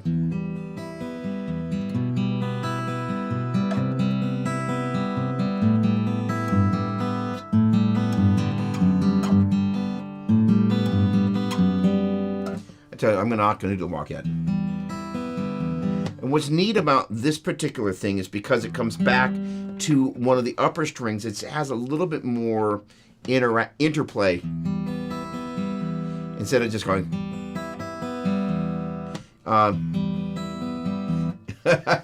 Romance and more. Well, I'm glad I'm reminding you of something good. Hopefully, all right. So that again, in this again going bass note. 3, 2, 1, 2, 3, bass 3. I'm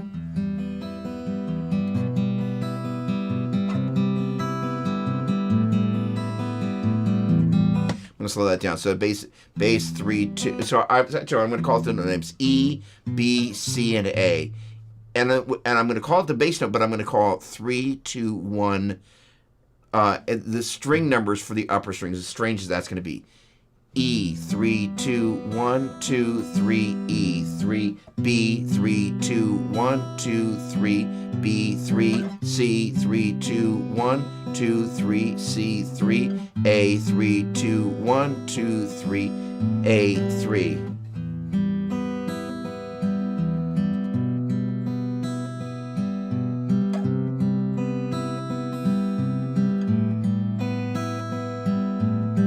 And of course, you can mix the bass notes up as you want to. But the idea is giving you the sense of doing that. Now,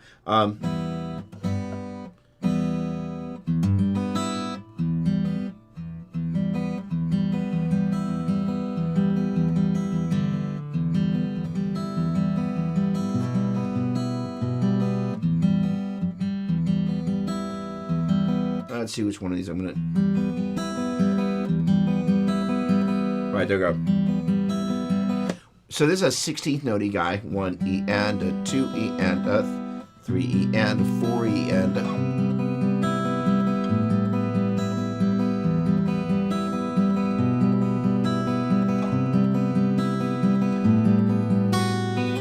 So basically I'm going bass note 3, 2, 3, 1, 2, 3, 2.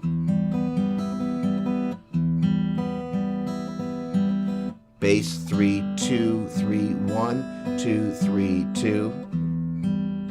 So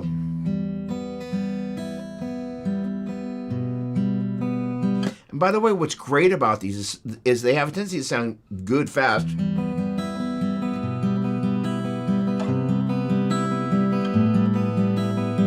But they also sound really pretty when played slowly.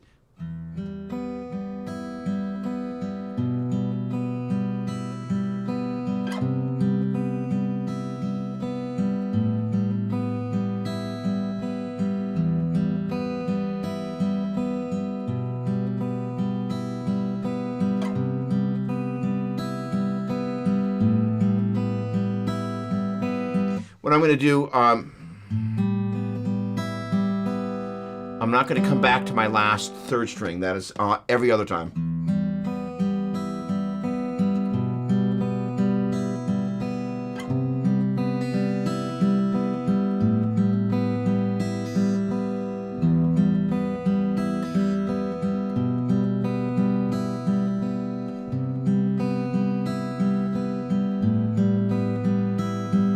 Play that same little thing a little faster. In time, 3, 4.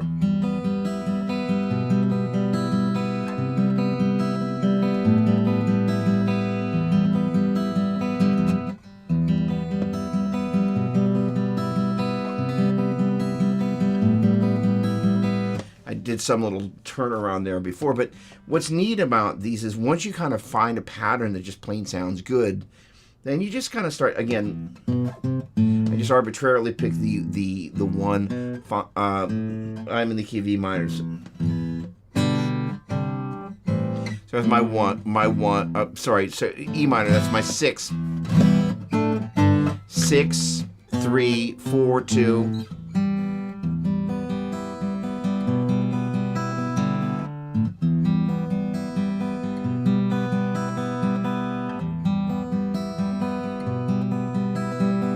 The other thing you can begin to do, lots to work on. Awesome. Oh, great. Really appreciate the feedback. Hashtag Harem, what's going on? I love those fret markers. I love them too. And then there are the people that don't love them. But I actually think they're really cool. So, Deanne, I'm really glad you asked me about this. First of all, because I might not have had the common sense to think about it. I absolutely love...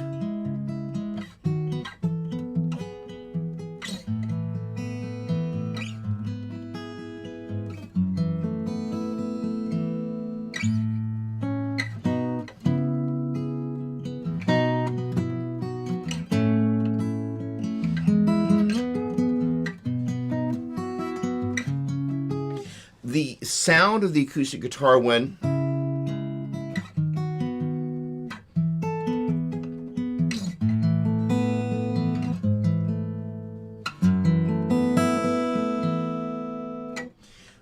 the plucking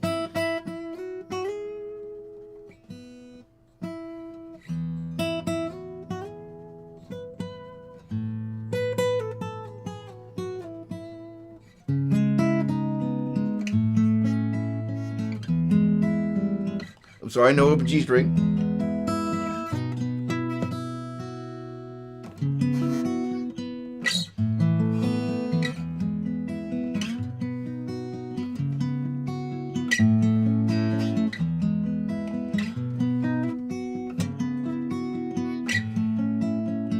There's something about the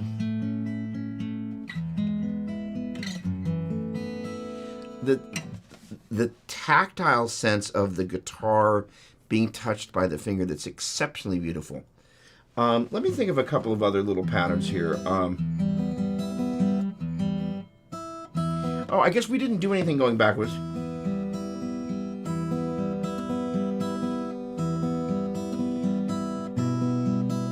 Ah, right. Then there's plucking the bass note. Let's.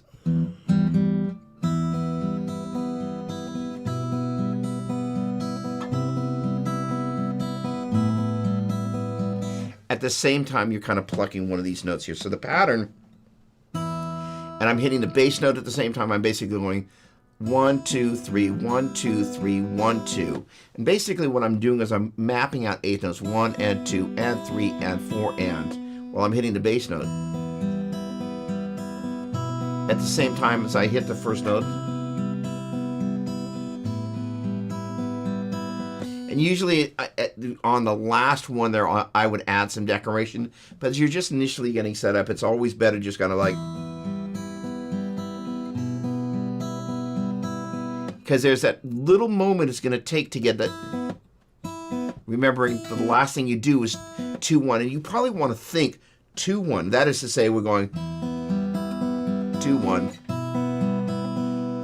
I didn't go. So basically that is to say you're going 1, 2, 3. In fact, you know what? I would suggest doing this as well. And you might do this with the other ones, but in particular because the bass note is happening at the same time as the kind of the little finger picking part, you might just take a moment and go 1, 2, 3, 1, 2, 3, 1, 2, 1, 2, 3, 1, 2, 3, 1, 2, calling out the string numbers. Because the place you make a mistake traditionally on this one, at least for me, is on that last 1, 2. 1, 2, 3, 1, 2, 3, 1, 2.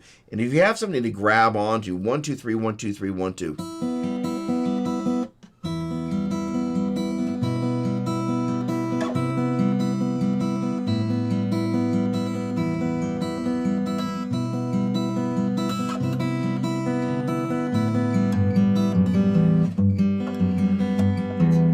And then,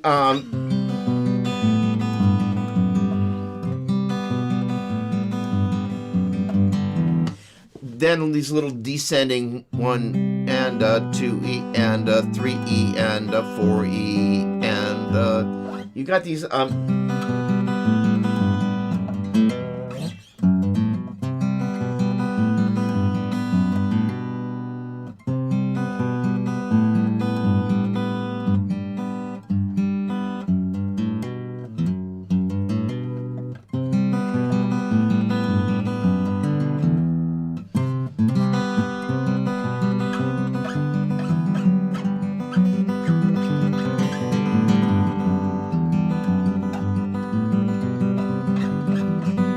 I hadn't gotten to any of the 6/8 stuff yet, and I was kind of wanted to.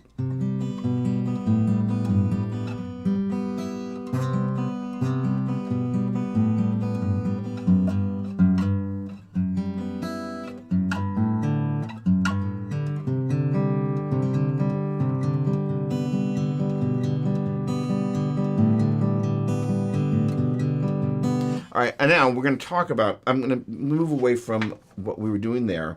We're going to go to something a little bit different, which is where we're going to talk about moving kind of this concept, which is kind of based in classical right-hand technique, as I understand, where the first, second, and third fingers are married to the third, second, and first strings. We're going to move them over to the fourth string, because there's going to be times.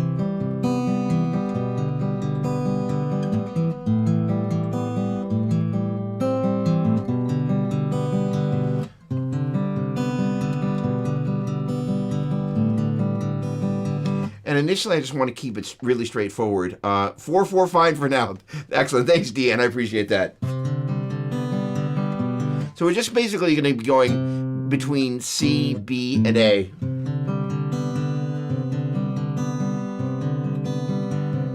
All right, let's talk through a couple of different variations here. So you can go, and now because they're right next to each other, and I'm not going to move for right now off of the A string, I can think about this as 5, 4, 3, 2, 3, 4, 5, 4. 1 and 2 and 3 and 4 and again, we're basically going up, back down, and when we get up to the top note, we don't repeat that, at least for this particular one. And when we get back to the bottom, we don't repeat that as well. Deanne's comment was, I feel like I just hijacked your show. Actually, in the best way possible. This is great. And Paul on the other feed was like, please finger picking. So like, we're all the way there, which is great. Thank you. Really appreciate it.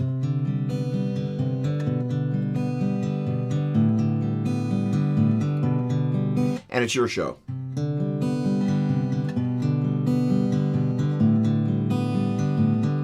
The other thing about this is part of the thing, do I have it nearby? No, I don't. At one of the guitar camps that I teach at, one of the great couples that are there, they gave me a yo-yo. It sounds really strange, but I have to tell you, yo-yoing feels incredibly good. It's incredibly relaxing, but the tactile sense of yo-yoing kind of puts me in this very relaxed state. Same thing. And part of it is the sound, but there's something really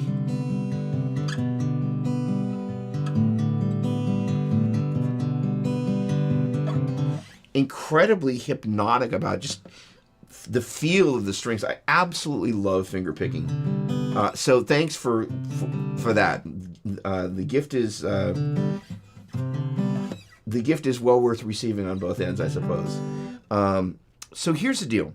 We're just basically going 5, 4, 3, 2, 3, 4, 5, 4, which is basically 1 and 2 and 3 and 4. And that is to say, basically everything we're doing rhythmically is going to work itself out to either be quarter notes, 1, 2, 3, 4, 1, 2, 3, 4, or 1 and 2 and 3 and 4, and 8 notes are 1E and a 2E and a 3, 1E and a 2E and a 3 and a 4E and a 2. So there what I did is I was kind of mapping that out on the fly. There are going to be times where you're going to double.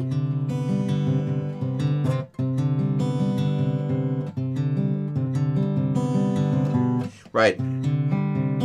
Right, so what I did there, and I'll hopefully remember to come back to it. So I was...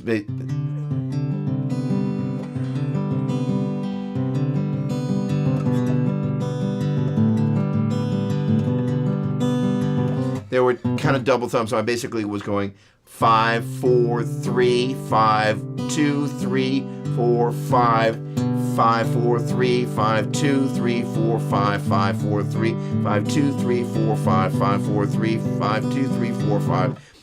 So there's a... And those are a little awkward at first.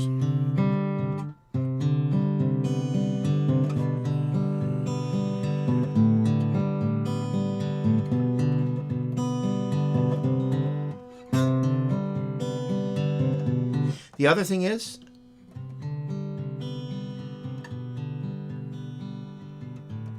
just a note there.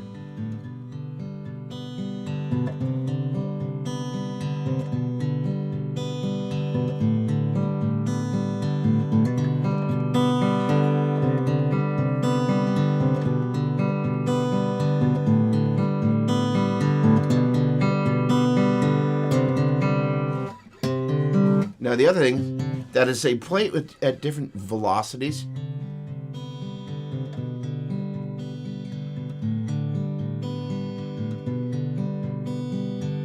And play it at different locations.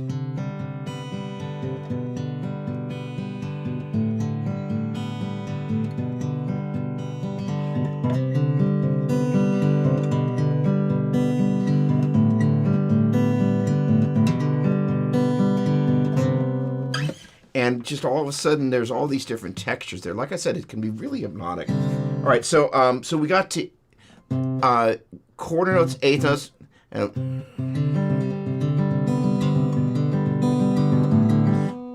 1E and a 2E and a 3E and a 4. Once you start to speed things up, you get to the 16th note thing. So I guess we're not going to do 6/8 tonight, which I'm fine with. Let me get over to the other feed here and just make sure I'm not missing any questions here. Paul, I love that. Hang on a second. I need a guitar boot camp on random key changes. My wife, the fetching Mrs. Richard, says it's all about the circle of fifths and relative minor keys. She's more classically trained. Here's the thing.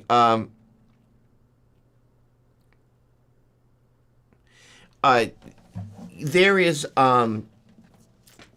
with the guitar, unlike classical music, especially in worship music, because so much of it is written from some worship leaders sitting down the guitar. That's one of the reasons, and Paul, you know this from our lessons, you know, and, you know,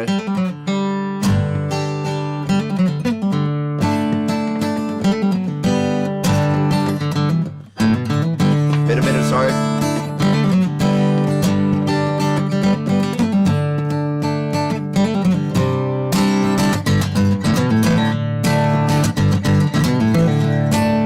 Right, so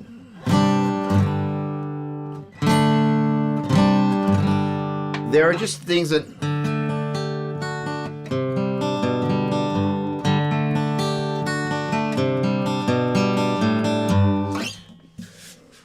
doesn't go there, but the point being is that there are in these natural guitar keys, and so much of the worship music we play, because it's written from guitar, knowing your E's, your A's, your D's, your G's, and from time to B, kind of more in rock.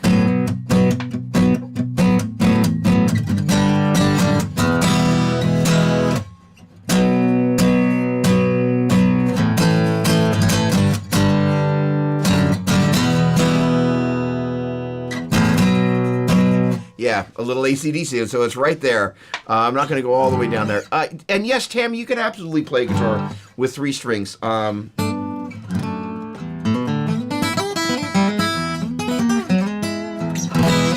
There are actually some kind of tenor guitars that have 4 strings, so that's kind of the more common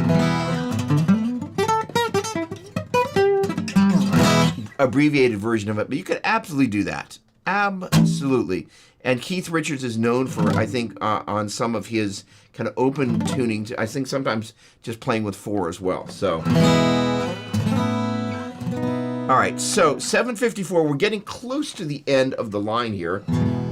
So let me just make sure I haven't missed any kind of concepts with the fingers here. Now again, just to recap, I do...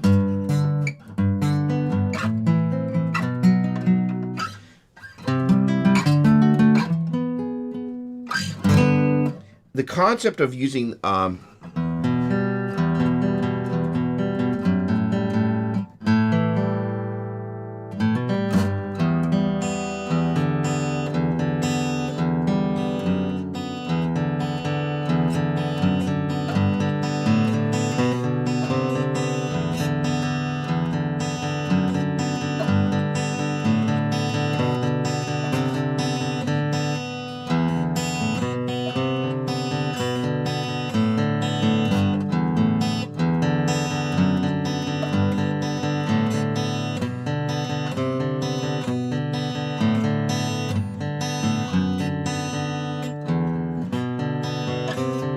all right, yeah, in terms of something to try to incorporate the pick, there are times where I'll use 2 pick strokes and then the middle finger to pluck. So what you can try doing here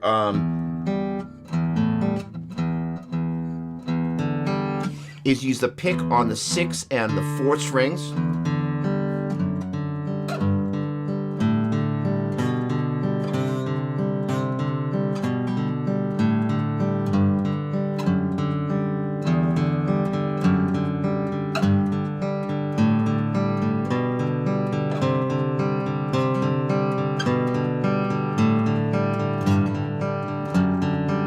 Basically, when we get up to the C, we're going E, F sharp, G, A, B, C. We double the C, B, A, G, F sharp, E. And we're just going bass note 4, 3, 4.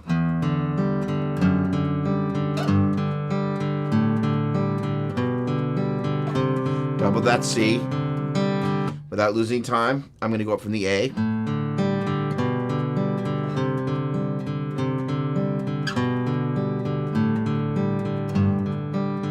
Don't double the E, you just go right back into it.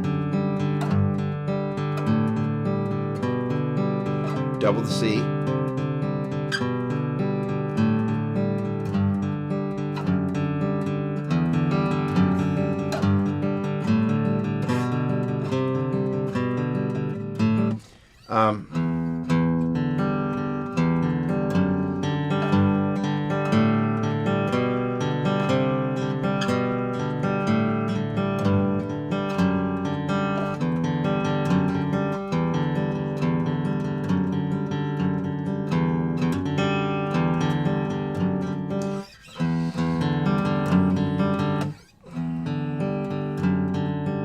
Sounds a little bit better, at least with this note selection slower. So let me just play that one last time before moving on.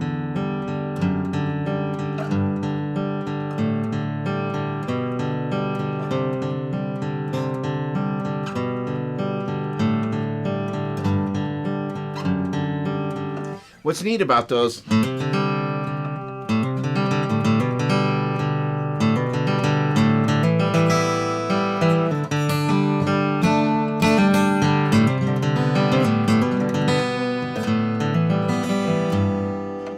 that combination of the pick and the fingers is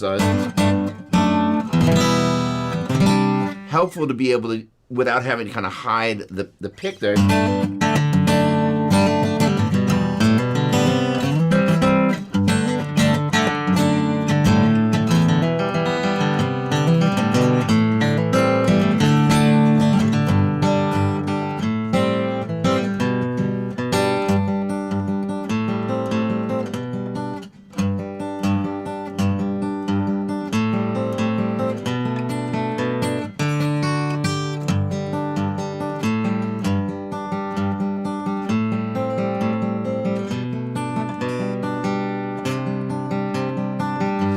basically what I'm doing here is I'm taking kind of what I call the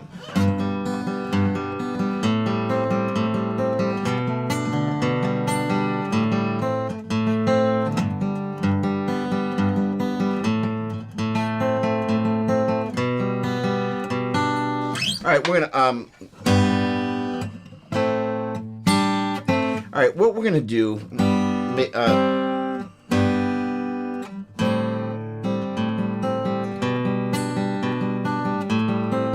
oh, there we go. All right, we're going to basically be going between G, A, and B, and A in the bass, and we're going to go we're going to go 3, 2, 3.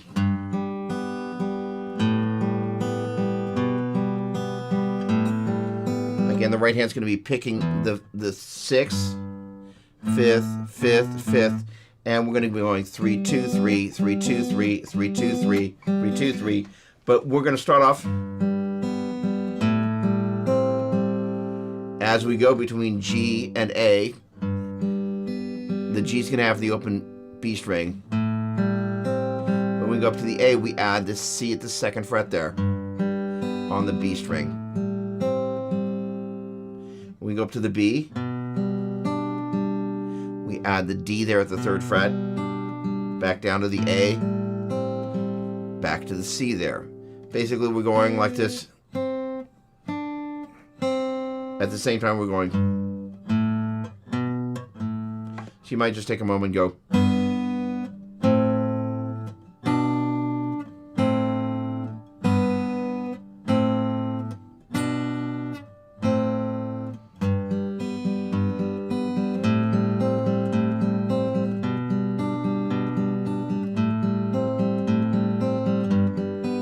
That's really pretty. So again, we're just going G, A, B, A as our bass note. The right hand's just going 3, 2, 3, bass 3, 2, 3, bass 3, 2, 3, bass 3, 2, 3, bass 3, 2, 3, bass 3, 2, 3, bass 3, 2, 3, bass 3, 2, 3.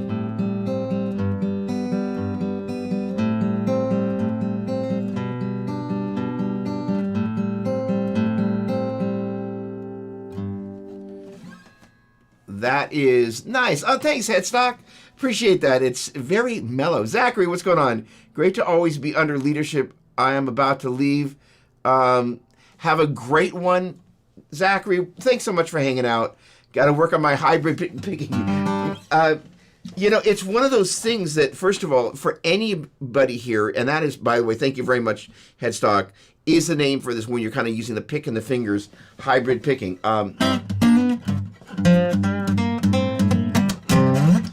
Is one of my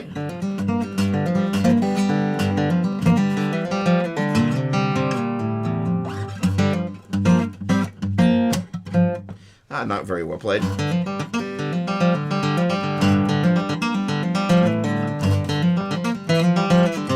All right.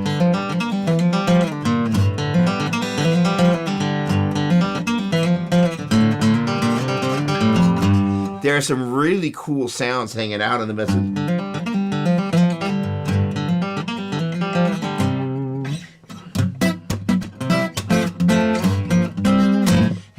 midst of all that kind of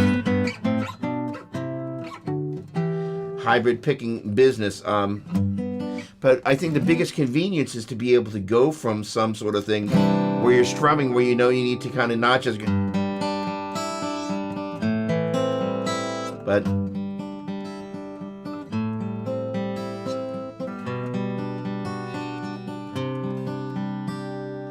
get some fingers into the mix there as well. All right.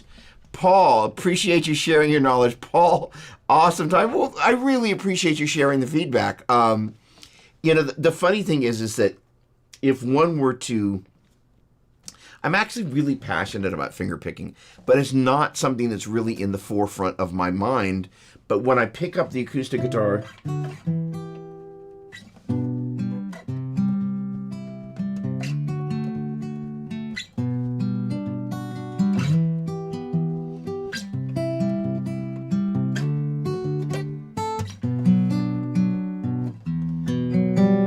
is one of the things that I'm immediately thinking about, the different textures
also...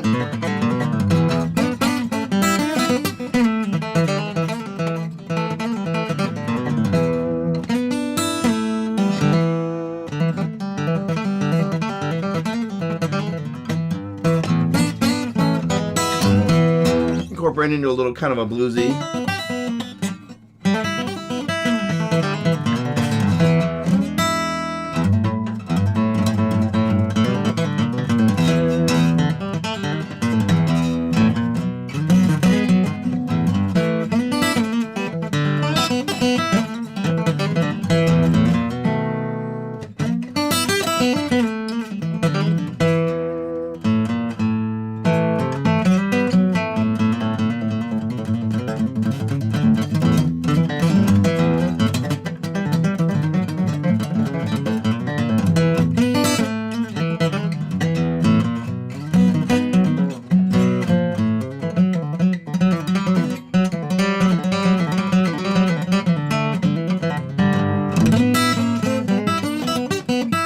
Oops.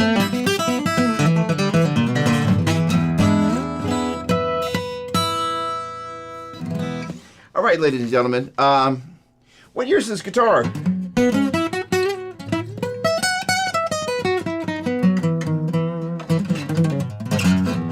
2021.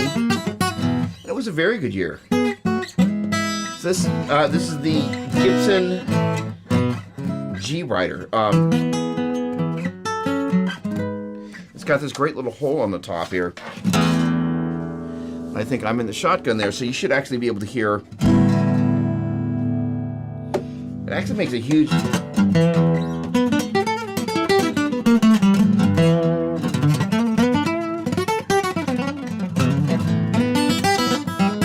So it's from the Gibson Generation series.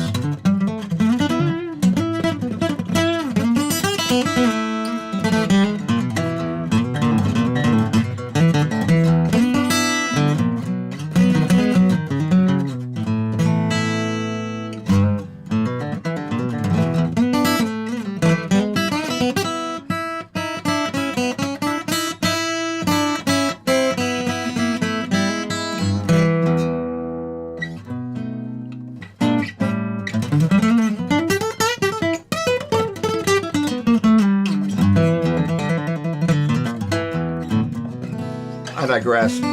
Yeah, Stock, thank you so much. All right, Paul, really appreciate you hanging out. Everybody. Thanks for spending your Tuesday night hanging out, or Wednesday morning, depending on which area of the globe you're on. But just want to say thank you. Look forward to seeing you on the first Tuesday in December, and we are going to be joined by a special guest. Wesley from Church of the Highlands is going to be here, and so we're going to be talking about what he's been doing over there, and it's just going to be really exciting. And in the meantime, just want to again thank you for hanging out. I will remind you that this show is brought to you courtesy of Worship Musician Magazine, and if you haven't had a chance to check out the current issue, I want to invite you to do so. You can head on over to worshipmusician.com. Just want to say thanks again. Take a moment. Let's close out in some prayer. Lord, we just want to give thanks for another day. You know, the things that we would normally have taken for granted maybe 3 years ago. Life's a lot different. So, Lord, we just pray that in our time together in fellowship and in our time together on our own, Lord, that we would honor you with our lives and our thoughts and our feelings. And we would make a joyful noise. We would make a pleasing offering. And our lives would be a worthy sacrifice to the life that you laid down for us. I just pray a blessing over everybody that's been here tonight. Just want to thank them for spending some time out of their day or morning or evening or whatever it's been for them, and just give my gratitude back to them tenfold, Lord. And just thank you for the privilege of serving a God that lets us have so much fun. And I just want to say thanks. And I just pray that as we head into this kind of this Christmas season, holiday season, that in the busyness of that, which can happen in church life, I pray we don't forget the reason for the season. We ask all this in Jesus' mighty name. And everybody said, amen. All right, thanks so much, everybody. What a pleasure hanging out. Have a wonderful night, day, or afternoon. And until we see each other next, God bless. Thanks again. Let's see if I can get over to the right window here. It's over there. Okay. Awesome. Thanks again, everybody. God bless.